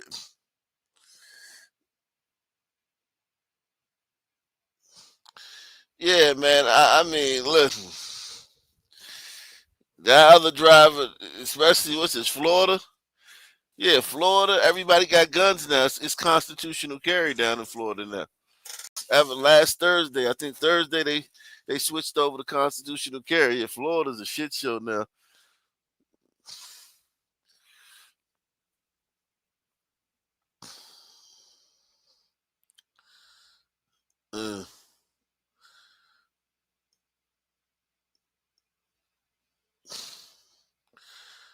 Yeah, man. If you want to come up, the link is in the description, man. Salute to everybody, man. We are in the building, man.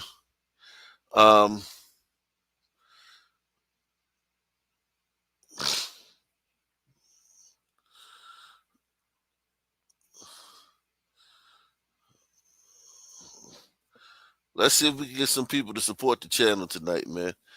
Let's see if we can get some people to support the channel. Support the channel, guys. Take the $5 challenge. Take the $10 challenge. Take the $20 challenge. Support tonight's program. If you're being entertained, man. If you're being entertained, man, it's me or Jimmy Kimmel, man. Late night, man. It's me or Jimmy Kimmel, man.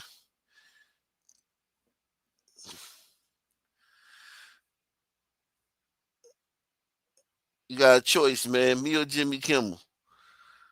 But I honestly, man, I can understand this young lace front mother's hair. I mean, this young lace front mother's concerns, man.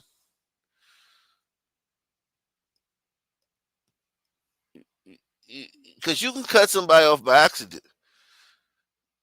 And then they pulling up beside you and shit. Like, I get cut off sometime on the highway. I don't never pull up beside the motherfucker and, like, start, jaw jacking with him and shit. I just be like, all right, fuck it, whatever. You know what I mean? Like, if I'm pulling up beside you, that makes somebody think that you on some bullshit.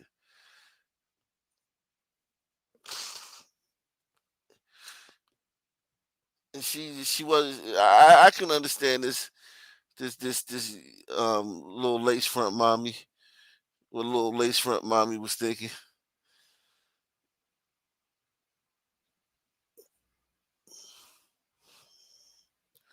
Walk out of jail at any moment. A judge decided today to grant them release on bond. As far as we know from the paperwork that we found in this case, the other driver was not hers. We're live in Orlando. Manny Martinez, Fox 35 News. Manny, thank you. Yeah, man.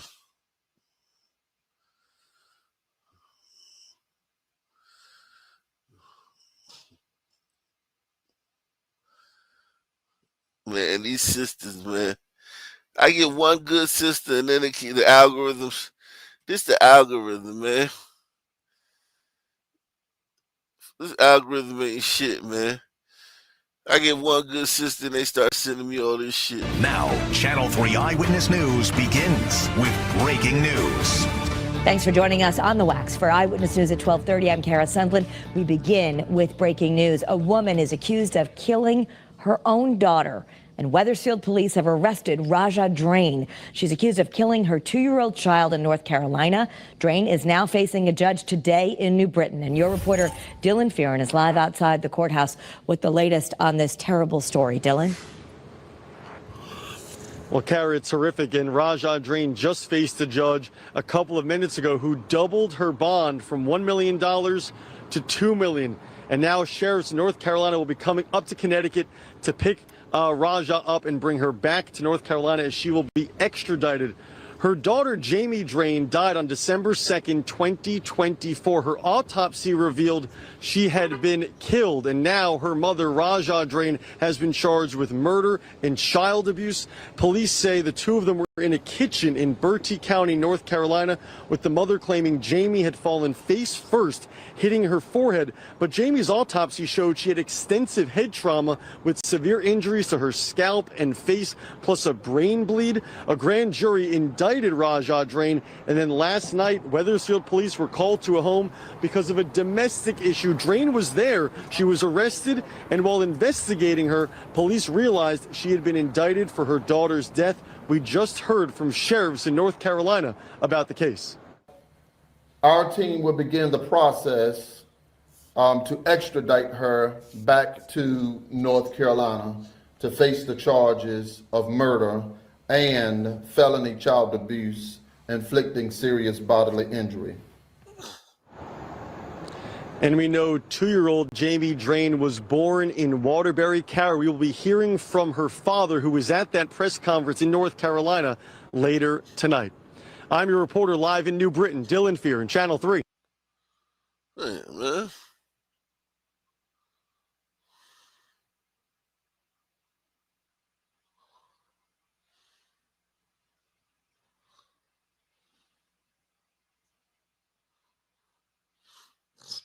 Jeez.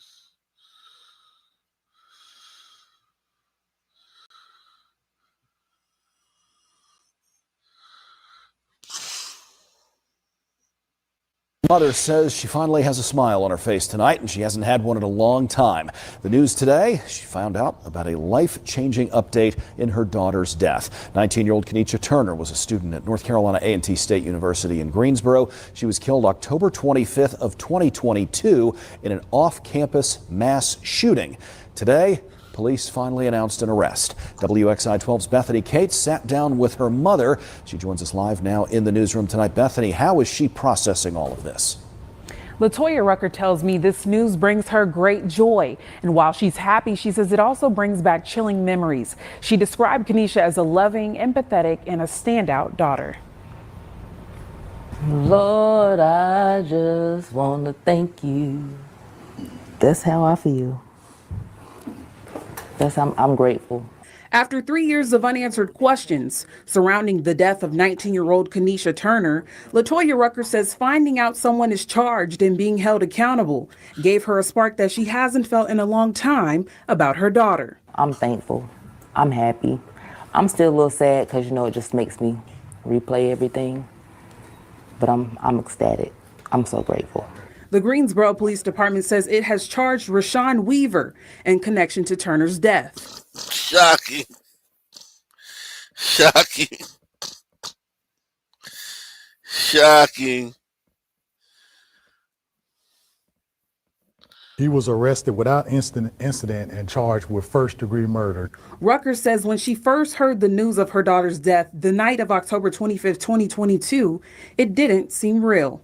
When I first heard it, I was like, that's Kenesha? No, I'm for real? That's all I could think, and I just sat on the floor. And she says as the years continue to go by, not seeing her be able to walk across the stage and achieve various milestones hits different. Watching her friends grow and,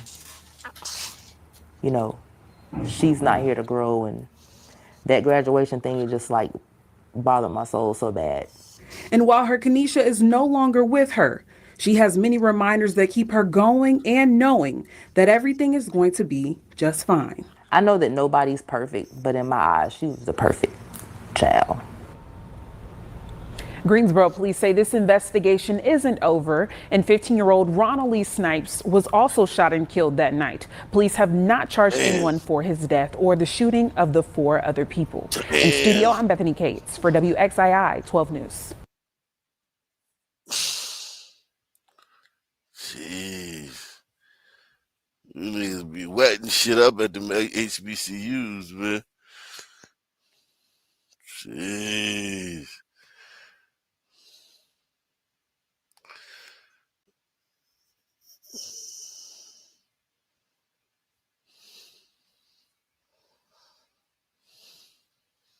Was a revenge killing, according to investigators, but the family accused of planning a murder targeted the wrong man. Mother and son were found guilty yesterday, and today they were sentenced. ABC 13 Jessica Willey is live with the jury's decision and the hunt for the fugitive father. All new at 10, Jess.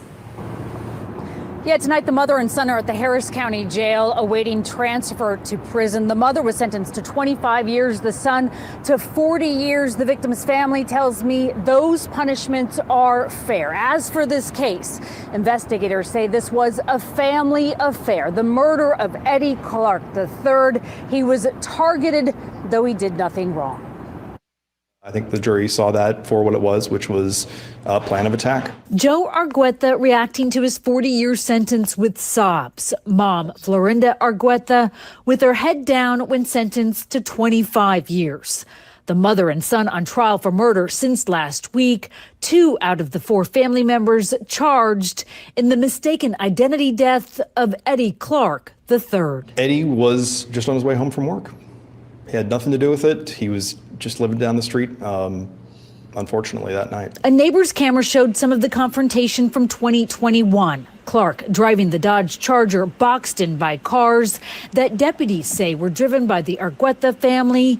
He turns around and speeds down the street as he's chased by people on foot.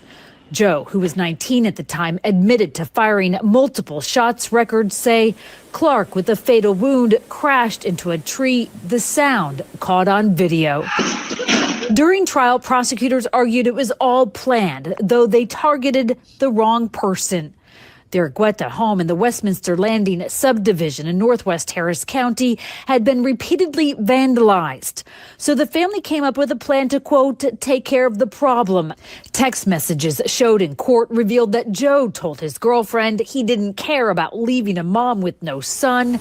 And on the morning of the deadly shooting, investigators said his mother texted that he could find the gun under the mattress. And I think that was helpful in helping them see and understand the time and energy that went into this. With 2 convicted and sentenced, there are 2 more to go. Joe's uncle, Margarito Alcantar, is in jail in the Valley, and Joe's father, Luis Argueta, is on the run, though believed to be out of the country. Recently named the first ever Houston's Most Wanted list, he has never been arrested, despite many public pleas. Right now, the Clark family's only been able to see 50% of the people brought to justice, and we won't rest until we get 100% for them. Jessica Willey, ABC 13 Eyewitness News. Wow. Wow. Jeez. Good evening, I'm Caroline Collins. Welcome to Fox 26 News at 5. At this hour, investigators are searching for the people behind a shooting that injured a teen and 2 women. We're hearing from a witness to all of that violence. Fox 26's Leslie Delasore is joining us live now in Cypress, where this has all happened. Leslie, what have you learned today? That's right, Caroline. Well, just behind me here in this home, a teen, a mother, and a grandmother were all shot. Luckily, they did survive, but here's what we know. Precinct 5 deputies responded to this block after officials say a woman called and reported being shot when a group of teenagers arrived at her home to fight with her grandson. However, while authorities were at the home, they learned a group of teens arrived at her home to fight with her grandson. Jesus Christ. and reported being shot when a group of teenagers arrived at her home to fight with her grandson. However, while authorities were at the home, they learned a 17-year-old boy came here and was arguing with someone over the phone.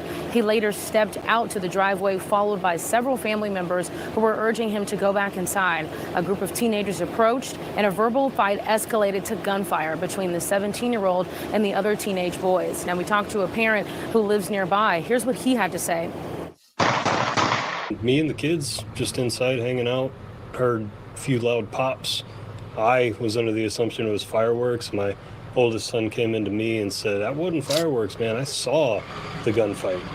So after that, I mean, this was about 6:09, about 6:15, the entirety of Precinct 5 was on scene. It was pretty quick. Good response from the precinct, I'll say that much. To my understanding, it was a verbal altercation, and the unfortunate circumstance is, these kids these days, they don't know how to use their words to solve problems, so they result to violence and anger, and, it's sad, but it's the reality of these days. We've been here 10 years, and I'd say in the last 5, things have just started to kind of come down. Yeah, I mean, just like 4th of July, it just sounded like somebody setting off a round of black cats in the middle of the street. So I was just under the assumption that it was a verbal altercation due to, well, I guess, I heard yelling and screaming from the street, but that'd be it. It's terrifying. I mean, my kids grew up here. They like to play outside, but, lately we're staying inside, staying inside where it's safe. I mean, aside from the fact that there's no sidewalks on the street, now we've got to worry about the potential of gun violence. It's heartbreaking. It's not easy. Talk to your kids. Let them know that, violence isn't the answer. Words can solve problems much easier. And, hug your loved ones. Tell them you love them. Thank you, white man. Thank you, white man. Very profound comments from this white man, man. Glider, man. Salute the glider, man. Eric S. says, I saw a story where a guy got deleted on the train. That transit agency I work for. DART, Dallas Area Rapid Transit. I didn't dive into it. DART.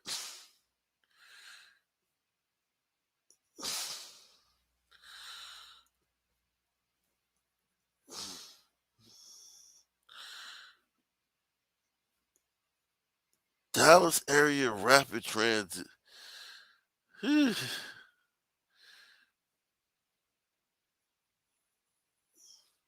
Let me see.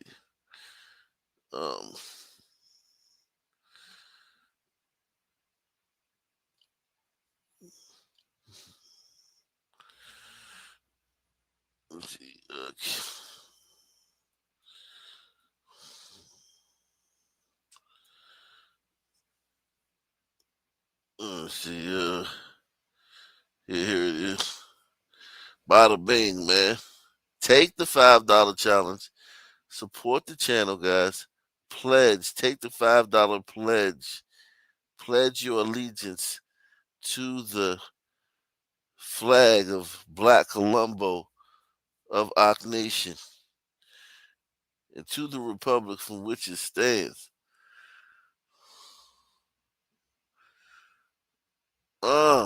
Let's go. White dude. White dude got his TV turned off, man.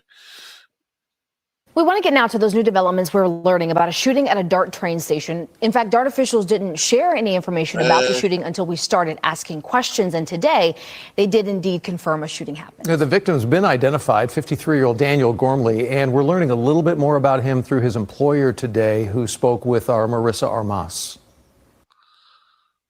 At Poe Melvin's in Irving, this restaurant is a little dimmer. Most of the time he was behind the bar. He would bartend and manage at the same time. 53-year-old Daniel Gormley was the restaurant manager for the last 5 years. Poe Melvin's owner Melvin Lemaine says he's known Gormley since the mid-90s. He was always very dependable, very hospitable. He was a great employee. He was always here early. He would bring in donuts for the staff, paid out of his own pocket. He was a good man, good employee. But on Monday night, the backbone of Poe Melvin's was shot and killed while on board a DART train near Market Center Station. Lemaine says Gormley was out with friends celebrating his birthday, which was just the day before on Sunday. He did the right thing. He took a DART train because he knew he'd be drinking. He went downtown to Deep Ellum, and then he's on his way back at 10 o'clock at night, and his life is snuffed out of him. It's so sad. According to the arrest. Okay, so who do y'all think did this, man? Who y'all think snuffed out this guy, man? Who y'all think snuffed out this guy, man? Who y'all think did it? Who's guilty of this, man? Who did this, man?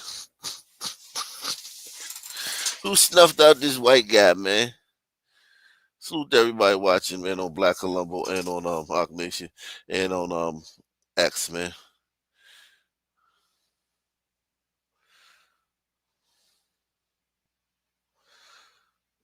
Son, man.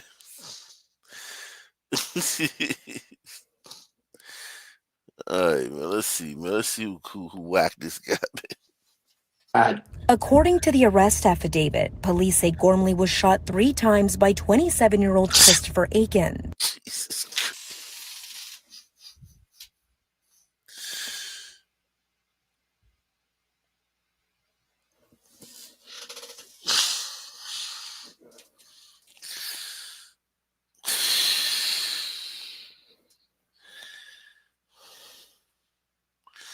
Salute to Barry B, man. Barry B is in the building once again. Once again, salute to Barry B, man.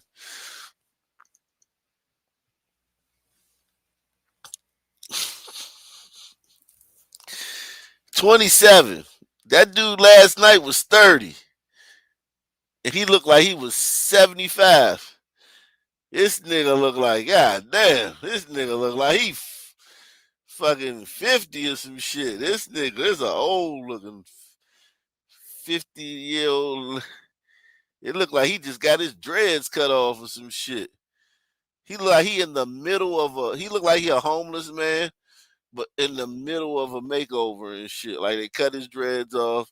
Next they gonna like, you know, fucking exfoliate his skin and shit, pick his hair out and give him a nice cut. This nigga look rough, Jack. That's one rough looking son, man. Woo! How did you get into it with this? How did you get into it with this guy, dude? You know this white guy was nice as shit. You could tell this was I'm not gonna say he was perfect because I'm not talking about that. I'm talking about, I'm sure this white guy, he could have been reasoned with, or whatever the situation was. You didn't have to shoot him. Let me put it like that. I can assume, I was sure that you didn't have to shoot this guy.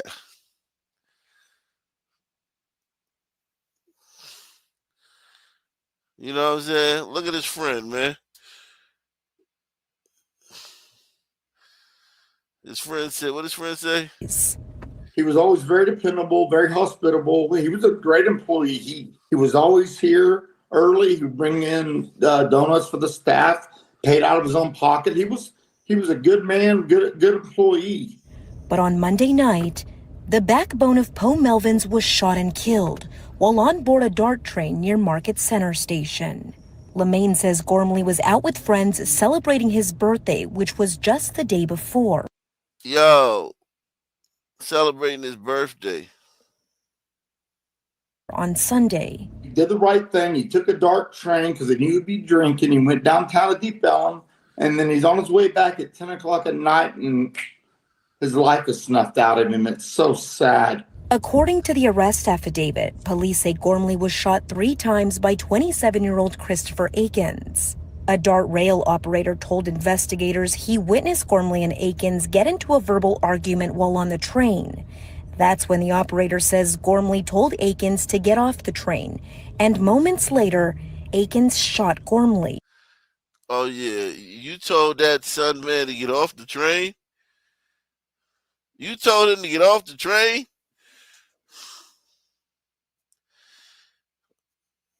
You did what? You did what, white man?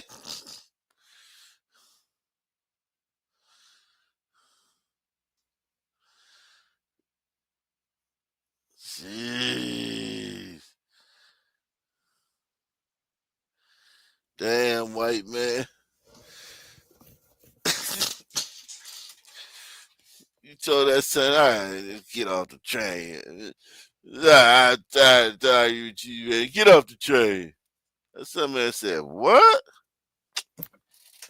Go.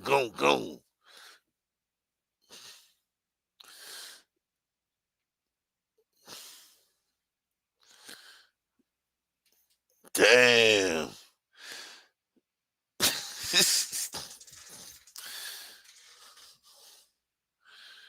Man.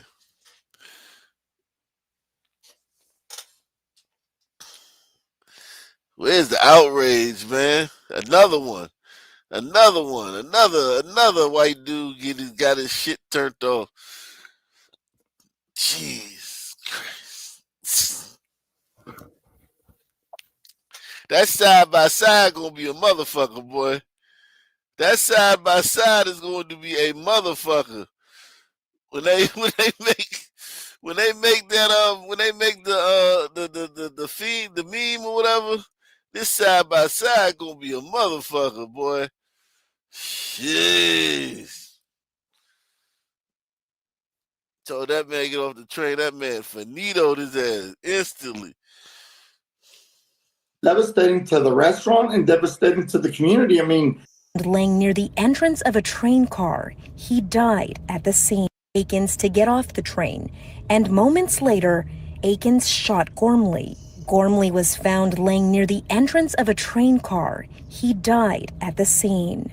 This is devastating to the restaurant and devastating to the community. I mean, everybody loved Daniel, and people really liked him. All the customers really loved him, and of course the staff did as well. So we don't know where we're going from here. Lemaine says Gormley doesn't have any local family, and it's been frustrating trying to find out more information on how this all happened.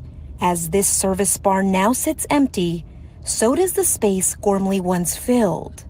The Poe Melvin family is thankful for the memories they're left with. I'm just so grateful that Daniel was part of our restaurant for so many years, and he was part of our family. I mean, he was part of the brand, so he's definitely going to be missed. In Dallas, Marissa Armas, CBS News, Texas. Jeez. Damn. Homie got his shit pushed back. Another white dude. God damn. New tonight, a man who stabbed a student to death on UT's campus will be released from a mental health hospital. The ruling comes 8 years after the attack in 2017. Kendrix White killed Harrison Brown and injured 3 others. This shit is just getting worse, man. How do white people watch this shit, man? How do y'all gliders watch this shit, man? How do y'all watch this shit, man?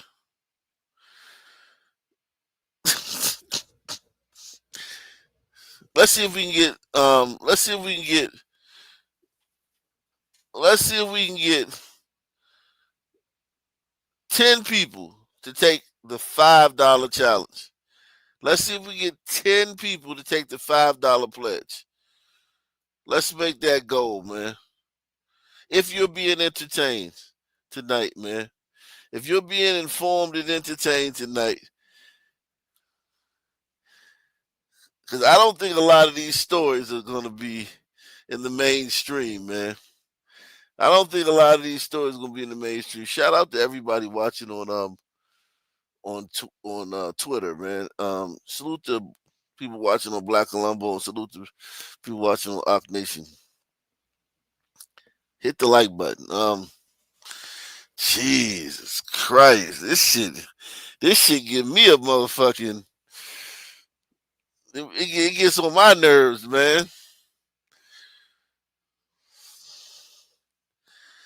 Jeez. New tonight, a man who stabbed a student to death on UT's campus will be released from a mental health hospital. The ruling comes 8 years after the attack in 2017. Kendrix White killed Harrison Brown and injured 3 others. KVU's Brianna Perez is here with reaction to this decision. Brianna. Yeah, Mark, it was a long day in court, spanning nearly 8 hours of testimony that included White, his mother, and the mother of Harrison Brown. Eventually, a Travis County judge ruled that White can be released and placed into a group home for outpatient care. White has been in the Kerrville State Hospital receiving mental health treatment for the last 8 years. He was arrested in 2017 for the attack and charged with murder in Harrison Brown's death, plus 3 counts of aggravated assault with a deadly weapon. In 2018, a Travis County judge found White not guilty by reason of insanity on all counts. Ain't nothing wrong with that nigga, man. Ain't nothing wrong with that nigga either, man.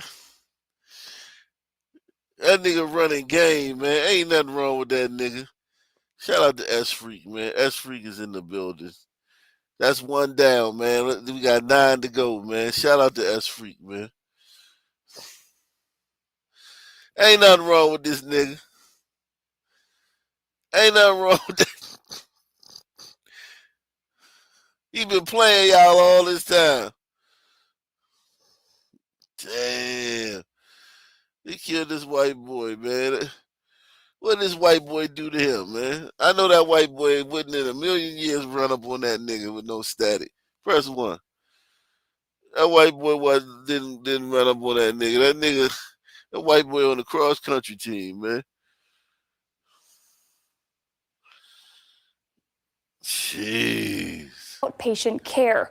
White has been in the Kerrville State Hospital receiving mental health treatment for the last 8 years. He was arrested in 2017 for the attack and charged with murder in Harrison Brown's death, plus 3 counts of aggravated assault with a deadly weapon. In 2018, a Travis County judge found White not guilty by reason of insanity on all counts.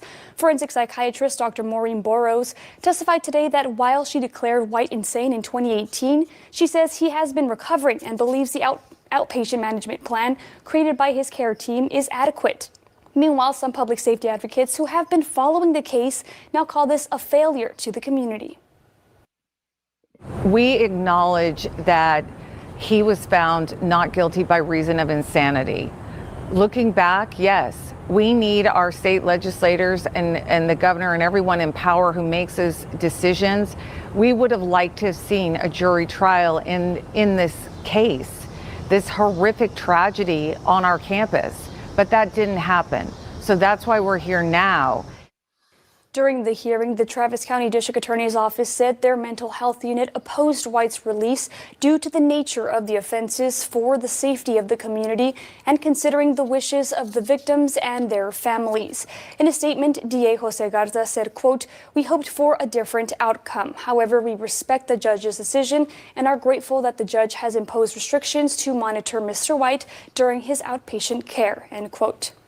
Now, White will still be under order of the court, but will be released from the hospital into a group home, which is set to be supervised 24/7.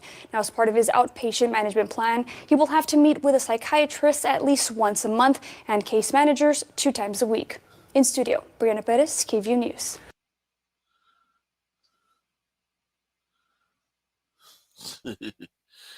Damn.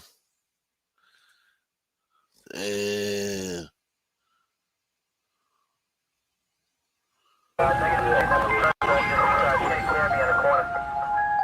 You know, I could come face to face on the street with my son's killer. A man found not guilty by reason of insanity in the 2017 stabbing of a UT student may soon get out of a mental hospital. A hearing to decide whether Kendrix White has rehabilitated enough for outpatient services is set for this Wednesday. As part of KXAN's Brianna Hollis's series exploring the imprints of crime in our communities, she takes a closer look at this process, the original crime, and what it's been like for the victim's family. This is a photo of Lori Brown and her son Harrison. Harrison was just 19, a college freshman, when police say he was stabbed and killed on campus right after he got done playing basketball with some friends at Gregory Gym. White was also a student at UT at the time. A year after the stabbing, White's Okay, so he was also a student.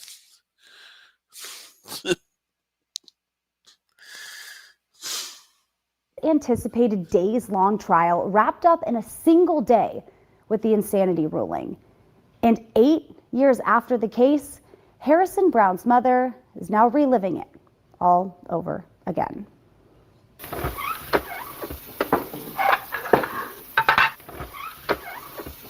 It's called the Harrison Lake House. It's just a little itty-bitty cottage. I needed space. I needed to go someplace where I could be by myself.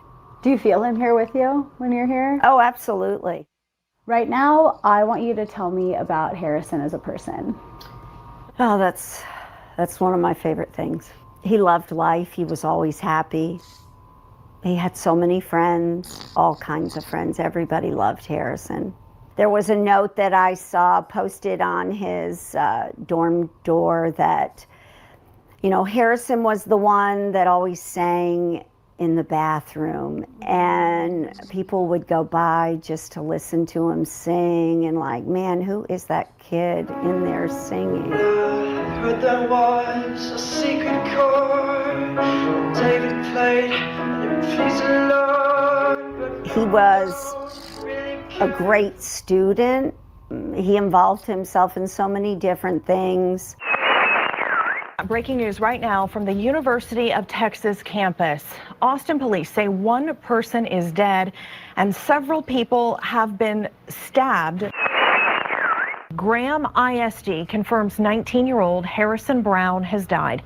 Graham is about an hour south of Wichita Falls. Brown was in his first year at UT. May 1st, 2017, and I was on the phone with Harrison. And we were talking about his day. He had just finished playing basketball with some friends at Gregory Gym. We said goodbye, I love you, and 10 minutes later, the phone rang. I answered it, hello, and on the other end was a stranger's voice, and it was a female, and her voice was shaking.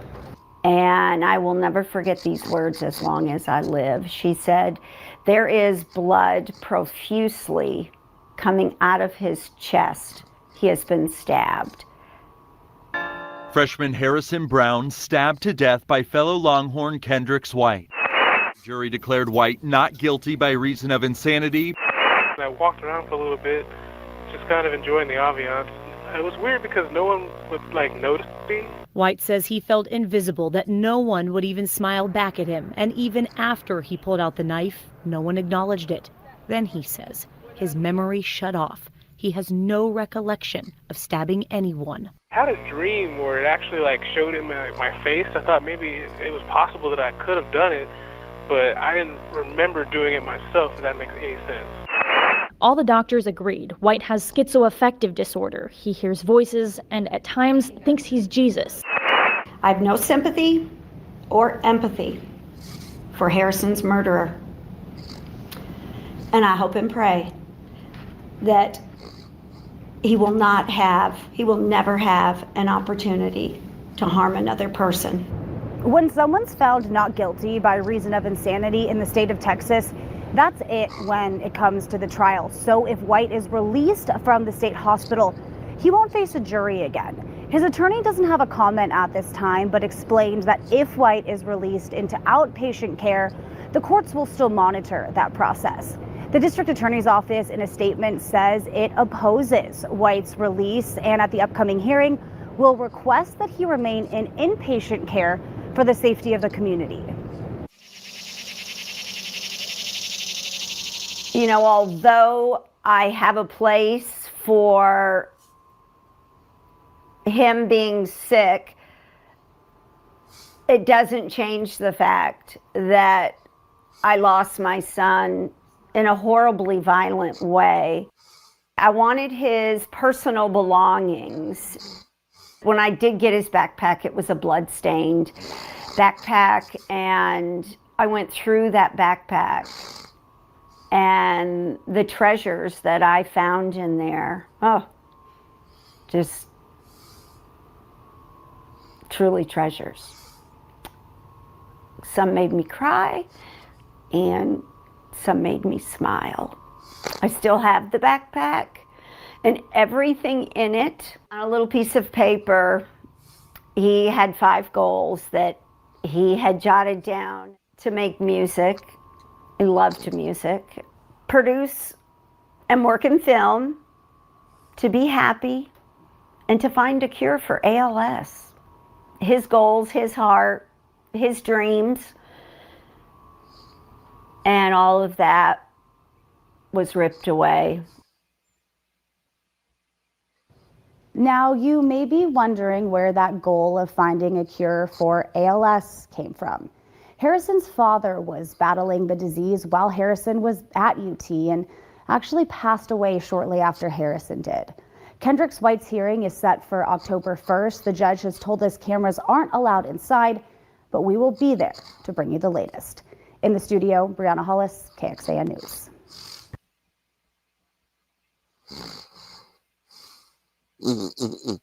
Wow.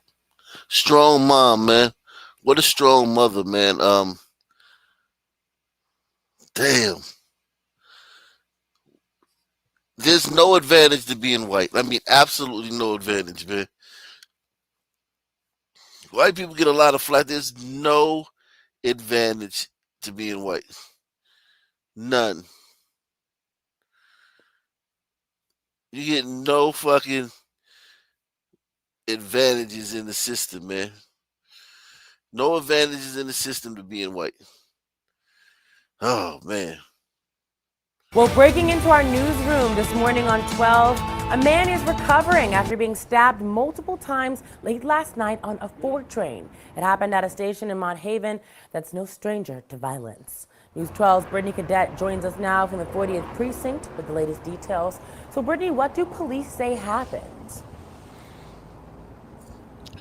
Yeah, Noel, I mean, it was first and foremost a very bold attack with a sharp object. Police say that the man who was stabbed was actually going north on a 4 train when he was stabbed multiple times in his torso. Now, this all happened late last night around 10:45, so you can just imagine just late, maybe an empty cart there. But the man is still out there this morning. Cops say they found the 26-year-old man stabbed in the torso at the 149th Street station on the Grand Concourse. He was taken to the hospital and is expected to be okay. According to police sources, it's unclear if the two knew each other, but we do know that there was an argument before the attack. And like Noel said, this isn't the first time we've reported a stabbing there at that train station. Back in January, a 25-year-old man was stabbed on a 5 train at the 149th Street station. And despite the recent attacks we told you about, it was actually covering a subway crime yesterday where a man was robbed as he was going up the stairs in the Elder Avenue station. And despite, again, those attacks that we have been telling you about, Governor Kathy Hochul says that system-wide crime is actually down. It was actually down the entire summer, record low numbers. And here in the Bronx, transit crime is actually down a little bit more than 12%. For now, we're live here. Trump can come and get it down fucking 50% in 1 week. Jeez.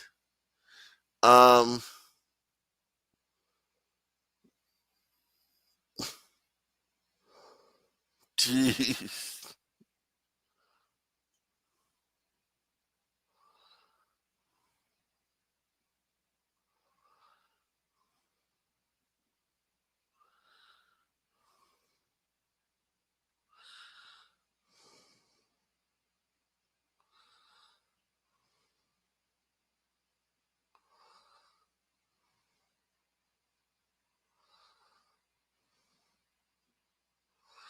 Yikes.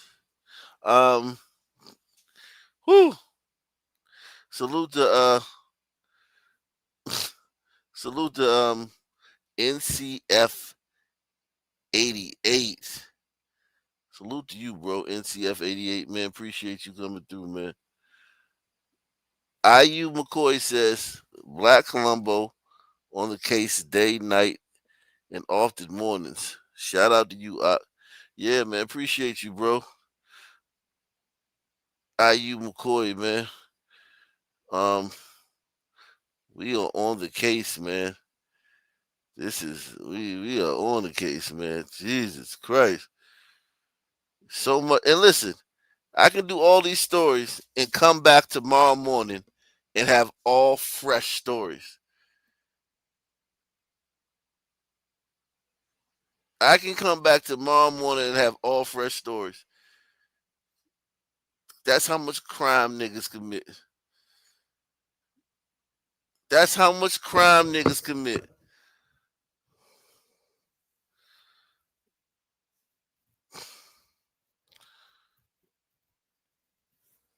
We're following new developments out of West Phoenix. A driver was shot earlier this morning on the I-10 near 39th Avenue. Officers say it may have started as a case of road rage. 12 News journalist Jade Cunningham joins us now from the scene with what we know. Jade.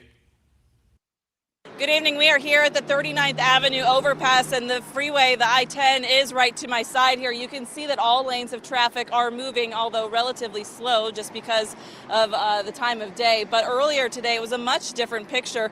There were several lanes on the westbound side that had to be closed off for this investigation. We actually have some video from the scene earlier today. Now, the victim in this was in the red car, and a handful of detectives we saw were here at the scene for this investigation.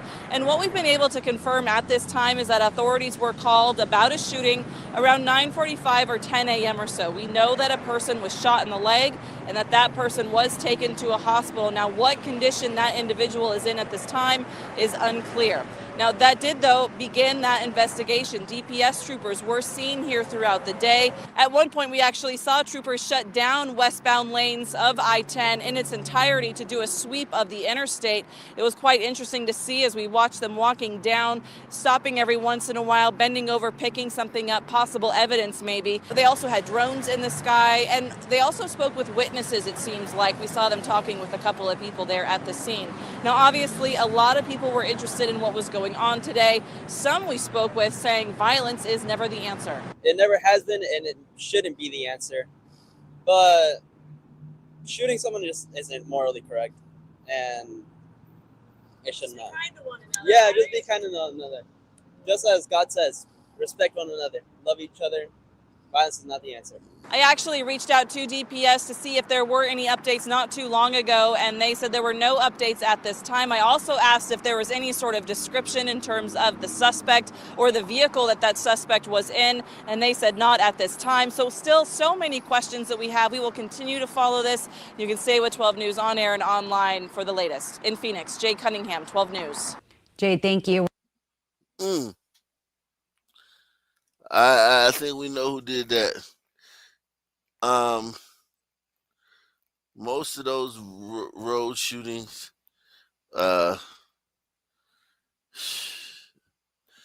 most people that just pull out a gun and shoot at you, you know. Let's see, man. The deadly shooting caught on camera in West Baltimore, leading to questions about resident safety in the area.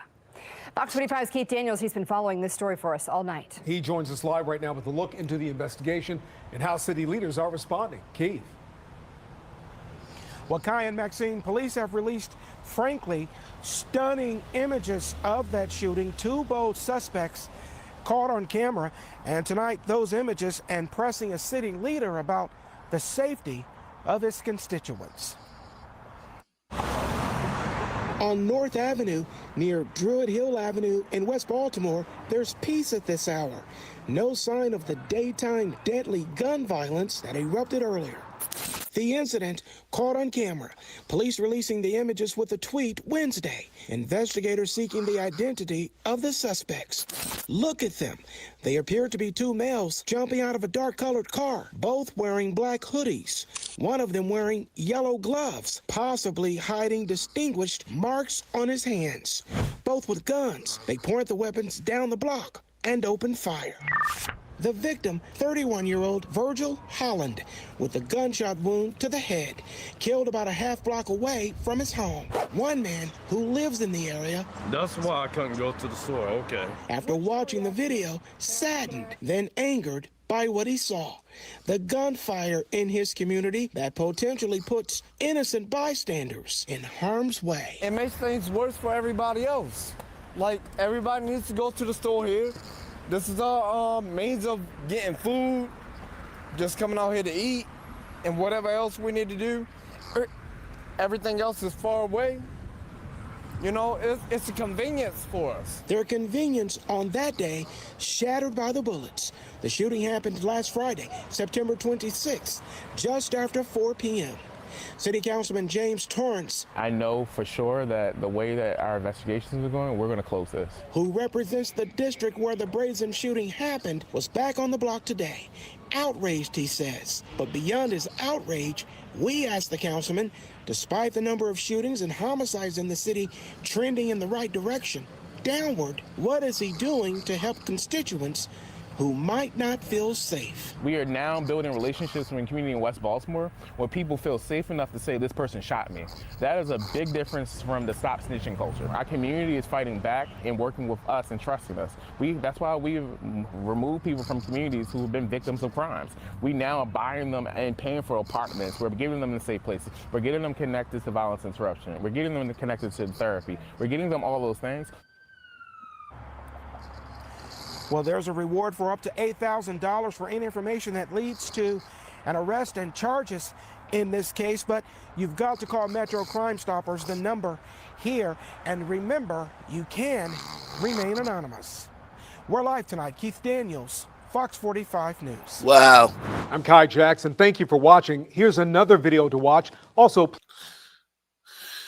so much motherfucking crime, man.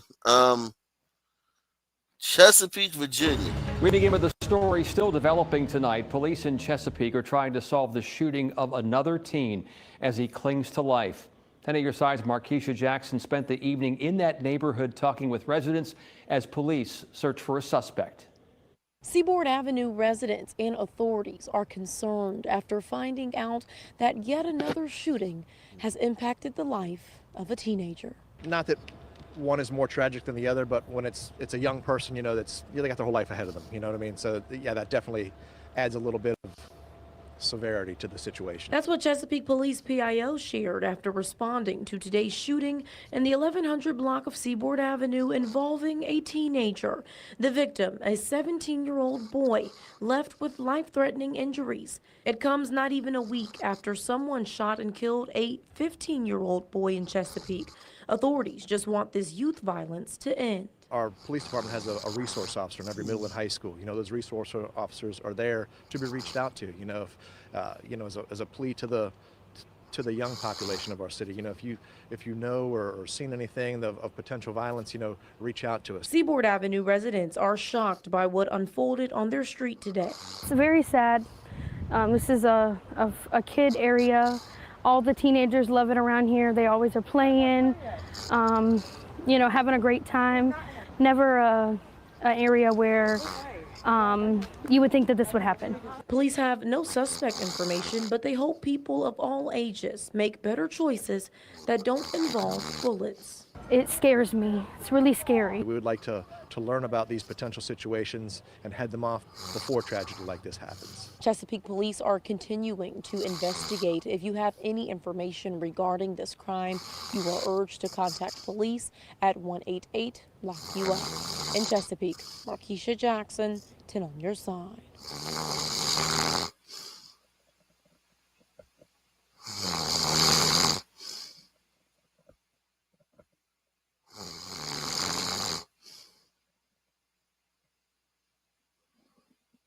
They talk about people with, wow, we got a white girl here. White girl. Suspect Shannon Goff has an extensive criminal history, according to online court records, including 5 prior first-degree burglary convictions. Today, she had a bail hearing for cases in 2 different counties, for 1 burglary in Severna Park and 2 others in Ellicott City. Oh, this is her from last night. The alleged serial burglar, who seemed unfazed to encounter a barking dog in that home security footage from Ellicott City on the 17th, worked for a dog kennel, officials say, for 2 years. And police say Goff was positively identified by one of her former co-workers at the kennel and her former employer, too. Police say they were among the members of the public who saw Ms. Goff's photos and video posted and called in tips. Without their help, this case may have stagnated a little bit, and we couldn't do the investigation that we did. Police in both jurisdictions say the arrest and the charges that have been filed made possible by the power of the public. We then did a search warrant at a residence in Glen Burnie, not the suspect's residence, but a residence in Glen Burnie, and ultimately recovered a lot of evidence there linking the suspect to these 3 burglaries. And court charging documents allege she had the same MO and wore the same outfits, too, in all 3 of the instances. Breaks in through a rear or basement window to illegally enter the home, ransacks the residence before emerging about 10 minutes later with stolen computers, jewelry, power tools, and, in one case, a surveillance camera, too. Today's bail hearing covered both counties' cases, 15 total criminal charges, and Ms. Goff declined to participate, the judge was told. The judge ordered her held without bail at the Jennifer Road Detention Center. In Glen Burnie, I'm Kate Amara, WBAL TV 11 News. Thank you, Kate Amara, man. Wow.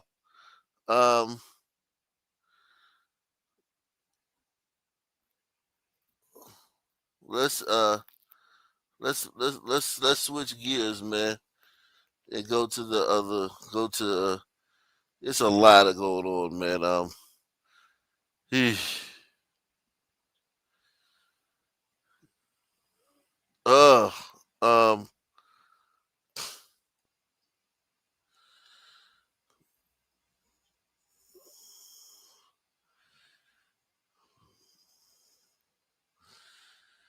We did a. Oh, hold on. Let me make sure I switch to. We did a McDonald's, a sister acting crazy at McDonald's earlier today. And salute at McDonald's. I like the new sleek new design of these McDonald's, man. Too bad you can't get rid of these fucking sons.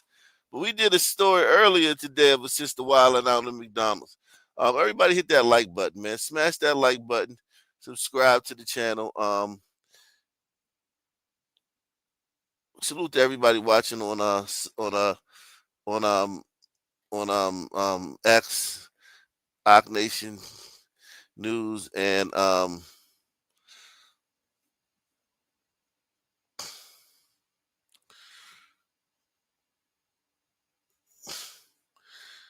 Black Columbo. All right, here we go.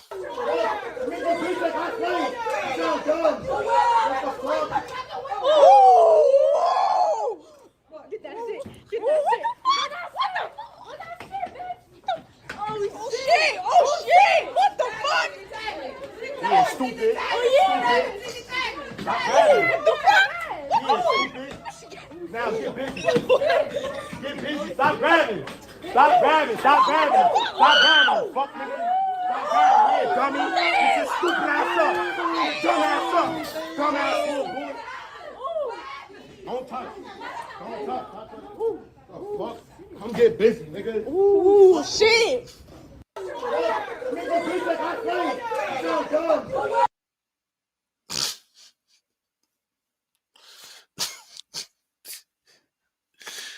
Women ain't supposed to be able to fight like that, man. Listen, women are not supposed to fight like that, man.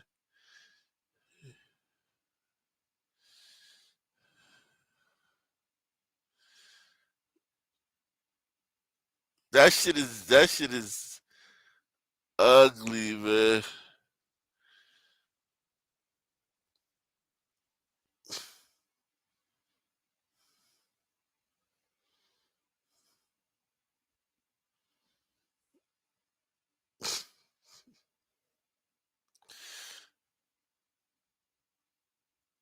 An organization that was created in the mid-2010s is trying to claim ownership of a flag created in 1967.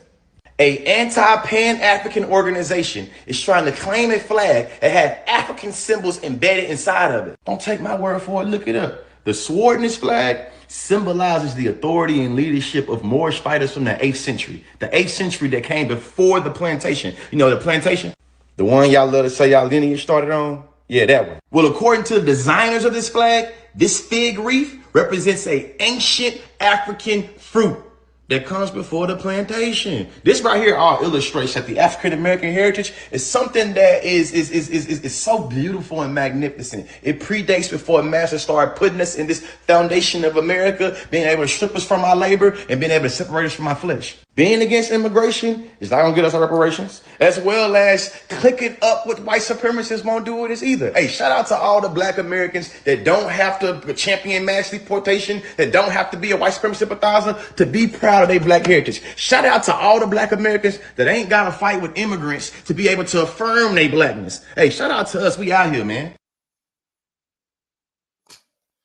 An organization that was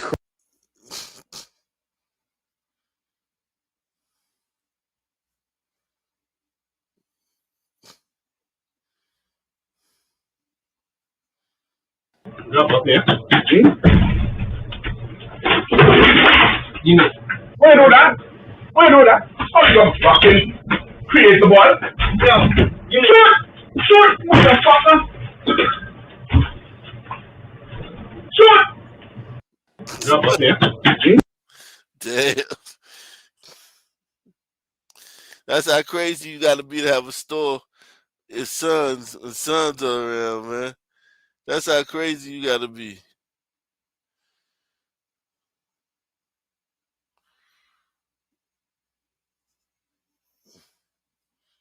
Another sister fighting? Lord. Going to jail for domestic violence case. About to see this nigga in here, y'all. Big bop, bop, bop. Shout out that. Yo, how do you press charges and end up going to jail? How does that work? Now, I read the caption. She pressing DV charges on her boyfriend. However, I knew something was up when I seen her boxing in the video. Shadow boxing for no reason. Big bop, bop, bop. She over here smiling. From ear to ear. She know, yeah. Like, yeah. he's going in. Little did we know, she was putting the beats on him. What a surprise. She was beating on him like Gohan versus the Cell Juniors. She was beating on him like Orochimaru with the third Hokage. Beating on him like Killer Bee and Sasuke. She was just putting hands, feet, and everything on him. And she thought, I just don't understand. How do you know you whooping somebody and you about to take them to court? What happened? What's crazy is that bro was probably waiting for this moment the entire relationship. He just couldn't do it. I didn't know one reference he just mentioned. None of the references he mentioned I knew of.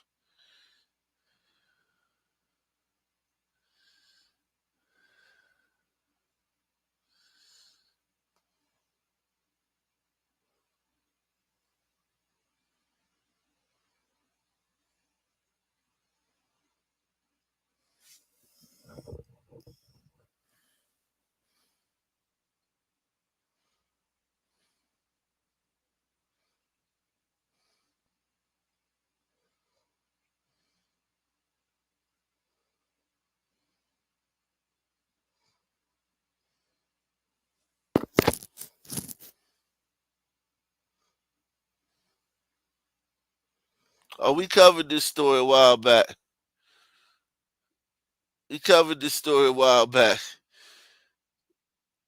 This Republican got set on fire by this crazy fucking liberal, but this wasn't, I don't think this was political violence. I think this is an update on that story. Salute to everybody out there, man. Hit the like button, support the channel.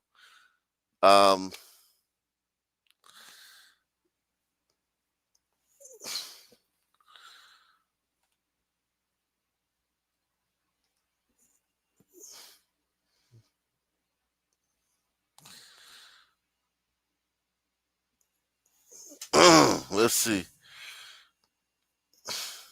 Shotzi Buck Hayes appeared in General District Court for a preliminary hearing. He faces charges of attempted first-degree murder and aggravated malicious wounding for allegedly setting Danville Councilman Lee Vogler on fire on July 30th. His shirt had been burned off, his chest was very pink, and his arms were really, really bad. The first witness was Vogler's co-worker, Stephen Seipel, who was at the office when it happened and described seeing Buck Hayes chasing after Vogler with a bucket. An investigator also took the stand, revealing what Buck Hayes told him after the incident. He stated that he had set the person on fire who had had an affair with his wife. Did you ask what his intent was? He said that his intent was to kill Lee Vogler. The final person to speak was Vogler's wife. She said Vogler has second and third degree burns on 60% of his body, and doctors took an additional 35% of his skin to cover the burns. He's been shocked, burn shock, septic shock, smoke injury, and burns to his lungs, so he suffered pneumonia. We put on 3 witnesses. Damn, burns to his lungs, so he inhaled this shit. Burns to his lungs. To establish probable cause that Mr. Buck Hayes attempted to murder Lee Vogler and that he did in fact commit aggravated malicious wounding. Those charges were certified by the judge and moved to a grand jury. If Buck Hayes is found guilty, he could face up to life in prison. Normally when you're shot, you heal up. That's why it's only malicious wounding. This is aggravated malicious wounding because the extent of his injuries are both severe and permanent. That's why the charge is aggravated. It brings more time, 20 to life, versus a regular malicious wounding. Shotzi Buck Hayes. Wow.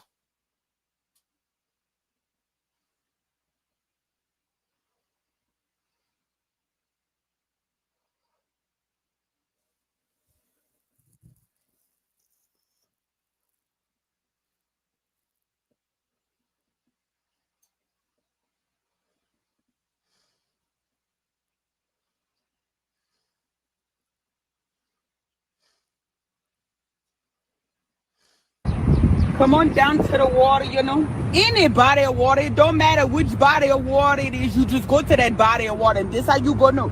You grab that water like that, and you pick up some and you do like that. If that water wet, it's got gators in it. That's how you know it got gators in that water.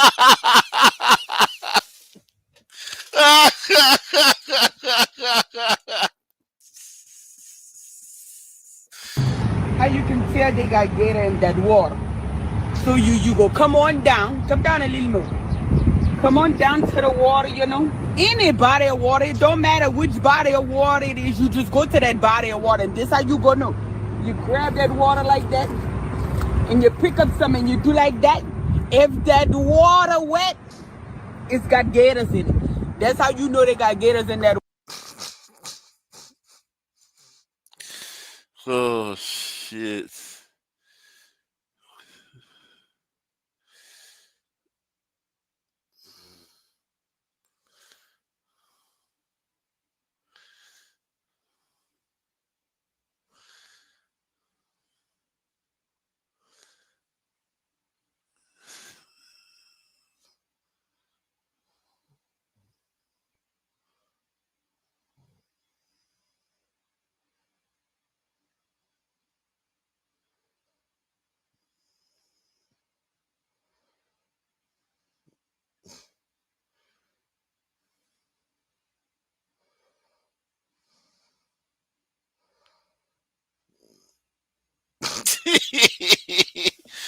That's like my kids, man.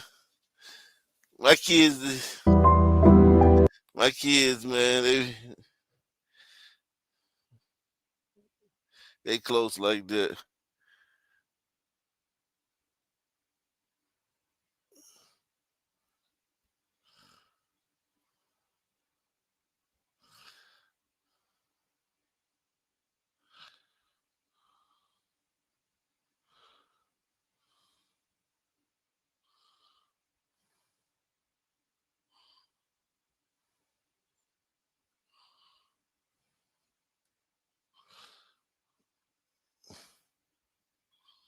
What the fuck just happened?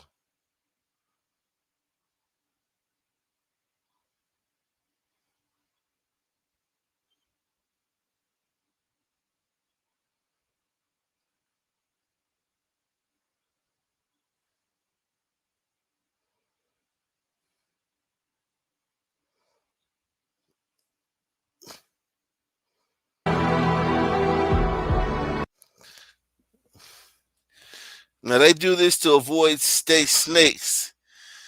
That's some hella shit though. I ain't gonna lie, man. These motherfuckers are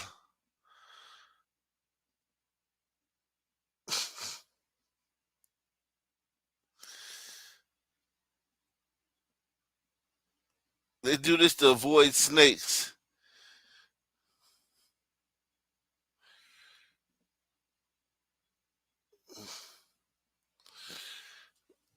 Yeah, I think this Ethiopia, right? Yeah. Stick boys in Ethiopia. They probably still gonna get roasted in the chat.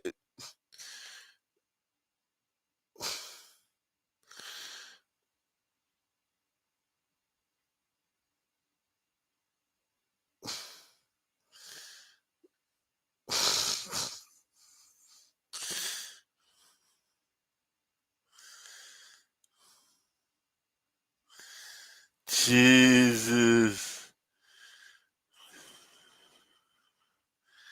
It can stand up to 6 feet in the air when it's threatened. Damn it, Jim. That is terrifying.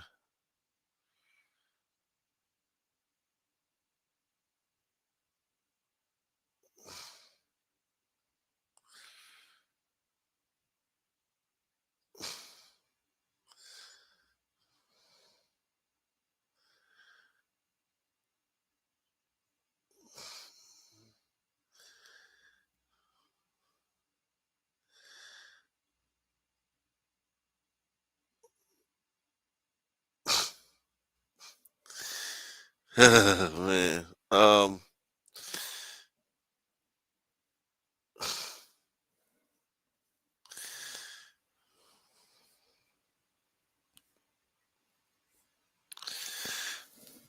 Okay, listen closely to the words that come out of this girl's mouth. It's so annoying how white people think that they could just take up so much fucking space. I mean, I don't take up a whole lot of space. I'm just literally existing. Whether that be on the sidewalk, on the train, when there's a crowded train, they'll leave their backpacks on. Like, Where else would they put them? Would you rather somebody take their backpack off and set it on a seat that somebody else could sit, or, okay. bitches leave their bags on their shoulder. You see. Yeah, because if I'm taking public transportation and I need to get on and I have a bag, I want you to imagine that the roles were reversed. Imagine somebody like me, a white girl, got on here and said those kind of ignorant things. I would be shredded apart. I would be canceled from everything. I would probably lose my job. I would be banned from like, the double standard is unbelievable nowadays. I would never get on and say those kind of things because I don't have that mindset to think such stupid, hateful, racist things. Make it make sense, guys. How is it okay for some people, but other people get shredded apart and canceled?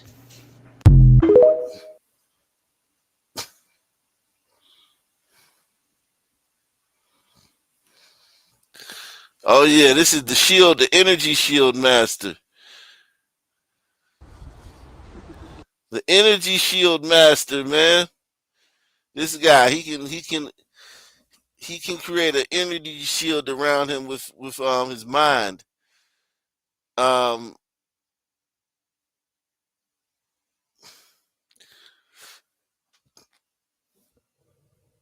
And this is a martial arts expert. He challenges a martial arts expert to see if he can hit him.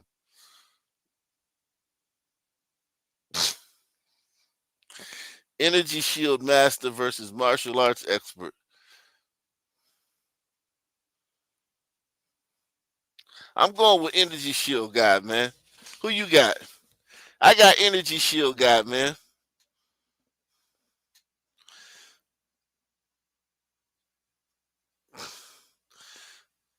Yeah, I'm going with energy shield guy, man, over the martial arts expert, man.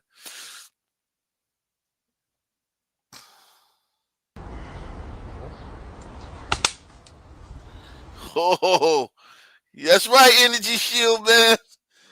Energy shield dude slapped the shit out of his ass. That's right, energy shield. Woo! Slap the shit out of his ass, energy shield, man.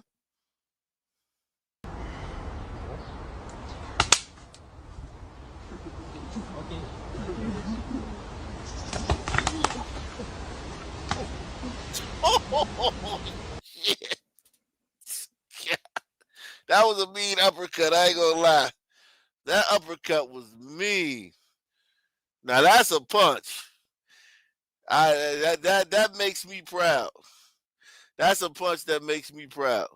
I can co-sign that punch.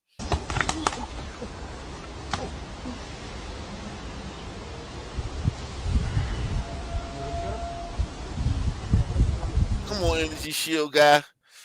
Come on, energy shield guy. Let's go, energy shield. There you go. Take it off.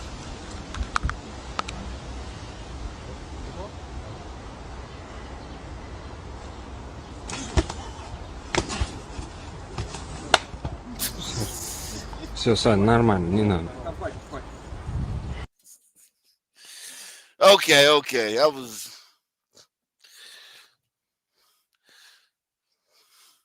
I should have went with martial arts expert, man. I should have went with the martial arts expert. This is Seattle. I should have went with the martial arts expert, man.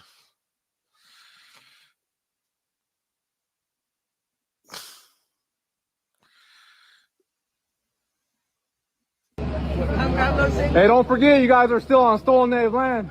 Natives like me had to get killed for all you guys to be here. Don't forget that. Oh! Oh! Don't forget, you guys are on stolen native land, man. Native land, man. I just want you to know how many natives are out here supporting. I'm just saying, man. I'm Scotty Bacani, it's a toppy, man. Truth hurts, son. Truth hurts, huh, bro? This is native land, bro. Native land, bro. Oh! It's native land, bro. Don't forget that shit, dog.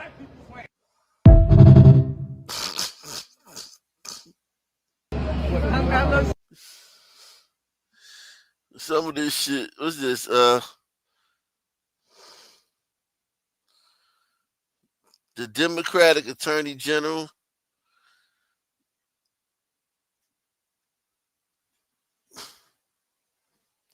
Nevada chief investigator who teaches preventing police on police confrontations. Oh, this is Nevada chief investigator.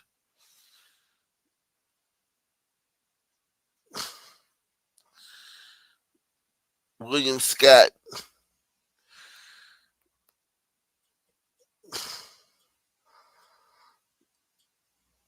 Let's see this shit, man. Okay. Why you being Call him a faggot. Okay.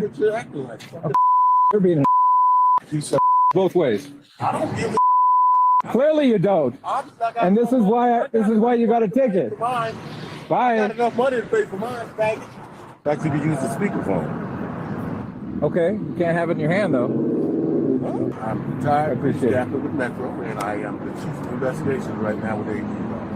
Okay, so then you know the law then. The law, which Scott works to uphold every day as the chief of investigations at the Nevada Attorney General's office. A LinkedIn profile saying he instructs courses including preventing police-on-police confrontations, ethics in leadership, even developing a course called Policing with Pride.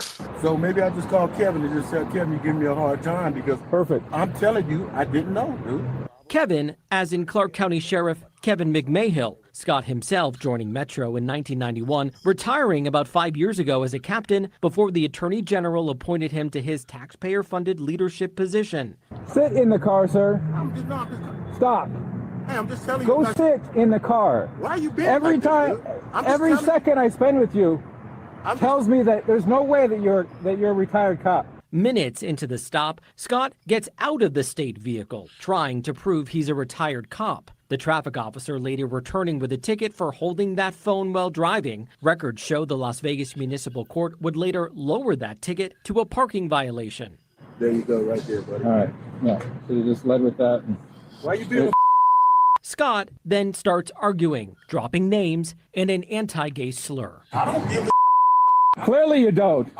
And this is why you got a ticket. Bye. Bye. I got enough money to pay for mine, faggot. Okay. Very classy. I'm so glad that you're retired and not with the department anymore.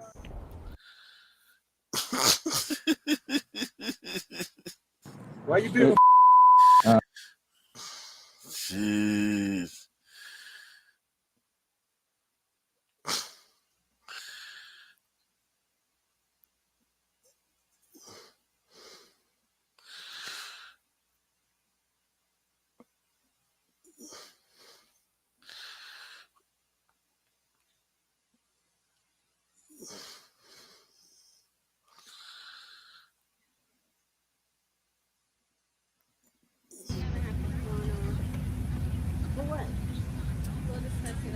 I'm not discussing nothing. It's my birthday. I'm not getting off. Okay, then you're either going to get off the road, I'm going to call the Atlanta police, and they're going to take you off and take you to jail. I'm going to call my lawyer. I'm going to call my lawyer right now. Call, man. You coming with us or not? Another sister talking about she gonna call her lawyer. Right now. Are you coming I'm with not us? getting off this plane. So give me a warning. Where's the warning at? It's my birthday. Are you serious? Get off the aircraft. Get off. This is something. Wow. Lois Lane. Nobody's not going to touch me. Do you have a warrant to touch me? I told you. It was going to be him. Oh, this is it. Did I call it or no? This is weird. Why? I told you no. Because the flight attendants have asked me that you're not going to be on this flight, okay? I don't understand. Okay, well, if you come out here, I'll explain it. I'm not getting off this plane. Okay, though. maybe I you'll paid spend my your birthday. You're going to spend your birthday in jail. In jail? If the police have to take you off this aircraft, I'm not getting off this you're plane. going to jail. If I go to jail, I swear to God.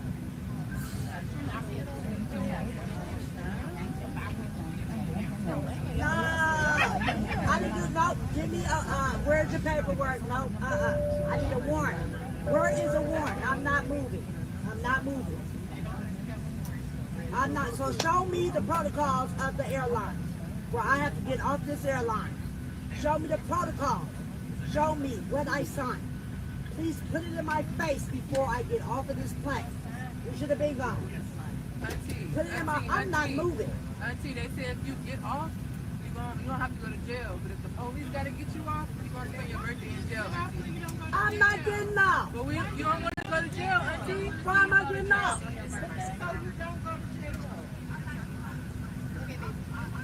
Come on, Auntie. We don't want you in jail, Auntie. Come on now. You can just come with me. Otherwise, I'm gonna have to make everyone come off. We'll make everybody come off the plane. Where's the paperwork? Where's the paperwork? There is no I paid the ticket. So the ticket did not say if an official walk on the plane, I have to get off. All right, guys, I do apologize. We are going to have to ask everyone to get off the plane. And then we're going to have to report you. You can leave your stuff, but we do need everyone in your boarding pass. Come off the plane. Girl, bye. Yikes.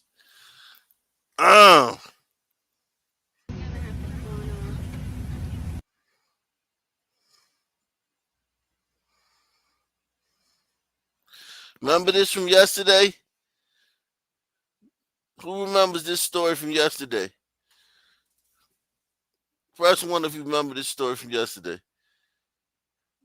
The bouncer choked the guy. The white dude tried to tap, but the black dude was like, nah, ain't no tapping. I'm going to kill you out here.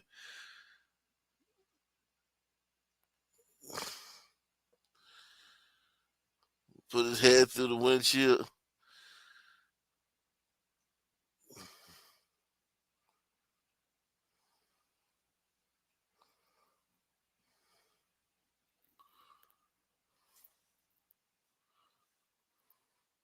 Well, he got arrested.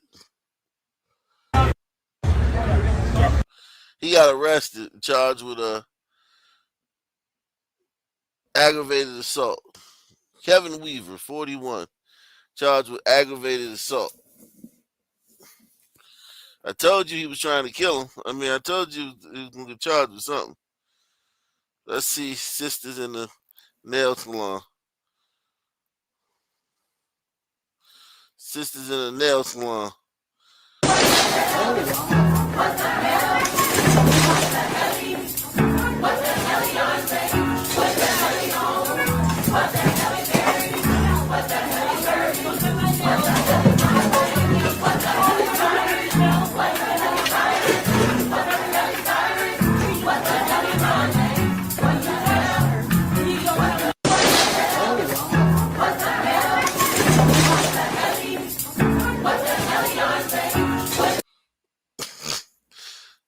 Their reaction to everything is to destroy stuff.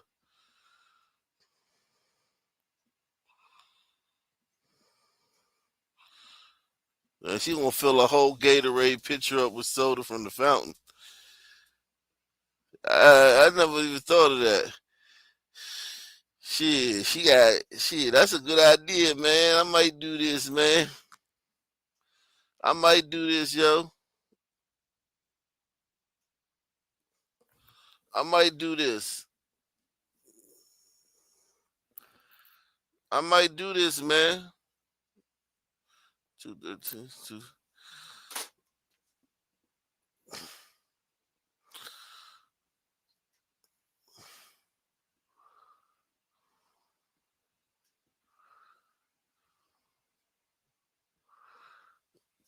I might try that, man, next time I go to Costco's, man.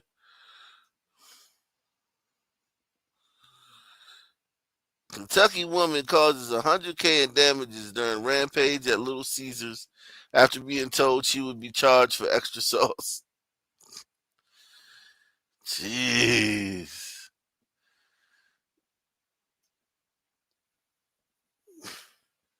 Along with us, and let's get some YouTube. This your girl Quay, and yes, we at Sam's doing the shopping haul. So y'all come along with us, and let's get some stuff out of Sam's. I'm really just gonna be a very short video, just a little tic tac, boom bam. You feel me? But yeah, y'all, let's get into it. They got some animal crackers for $8.98, so we just gonna grab one of these. So yeah, my kids like Nutri-Grain bars, so they for a box of 30 seeds for $9.98. So we gonna grab that. We gonna put it on. So yeah, we already started shopping. So we got some chips, some blow pop for the kids, some little bites, some hot chips, some fruit snacks, some Gushers, some powdered donuts. Oh.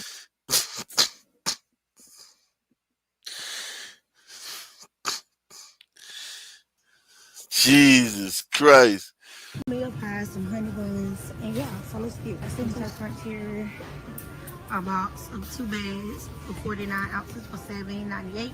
So we're gonna grab one of those, and they got Frosted Flakes for $7.88, and we're gonna grab one of those. Let's go down to season aisle. So at Sam's, I come here and I get the big old seasoning salt.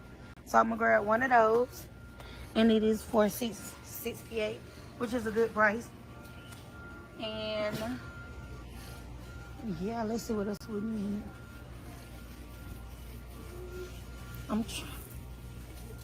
So yeah, that's what we're gonna grab from the season out. That's the only thing I'm gonna get out of here.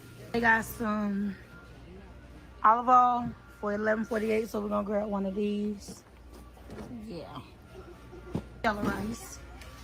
And they got it for $5.78, so we're gonna grab one of those. Like I said, y'all, the video is not gonna be long.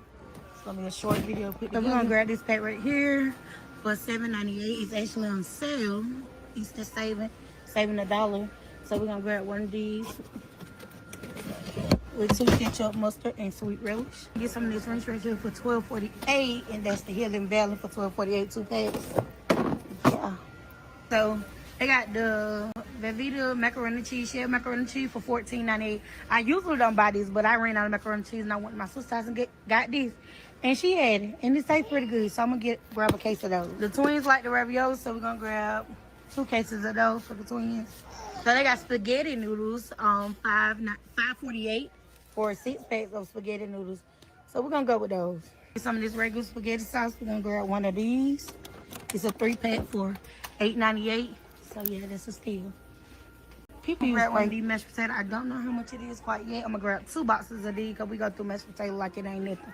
And we're gonna get 2 cases of these. I don't know how much it is, but we're gonna get 2. We're gonna get a case of these green beans. It's gonna be 8 cans in a pack.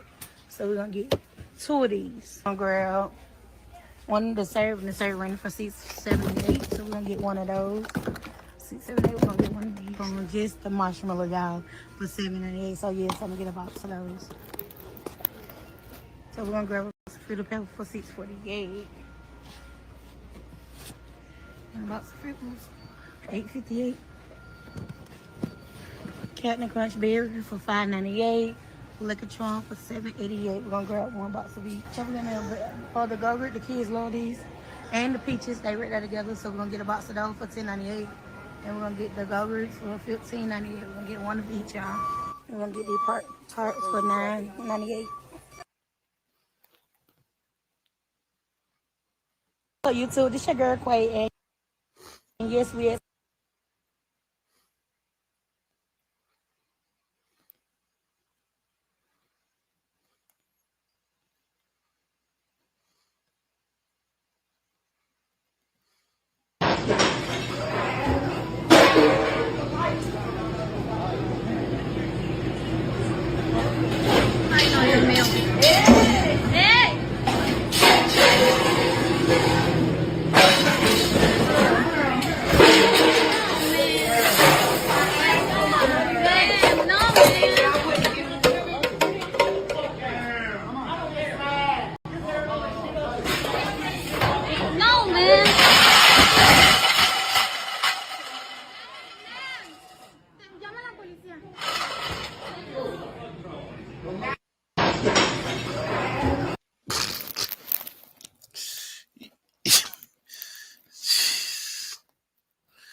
They always do that shit.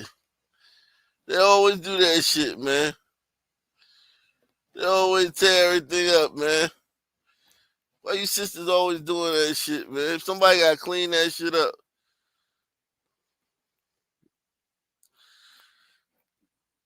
They don't care that somebody else got to clean that shit up.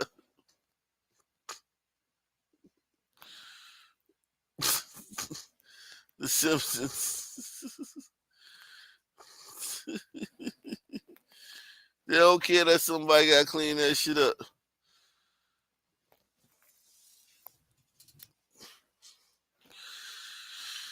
Man, salute to everybody out there, man. Shout out, man. I'll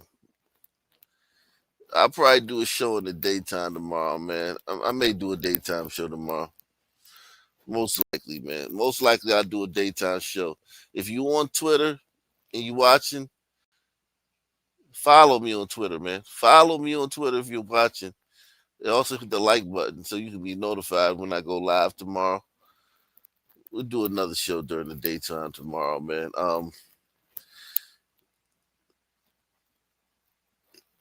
Hit the like button. We're looking for some people to share this on social media, man. It would be nice if you guys could just simply hit the share button and share it to your social media. Same black time, same black channel. I'm out of here, man.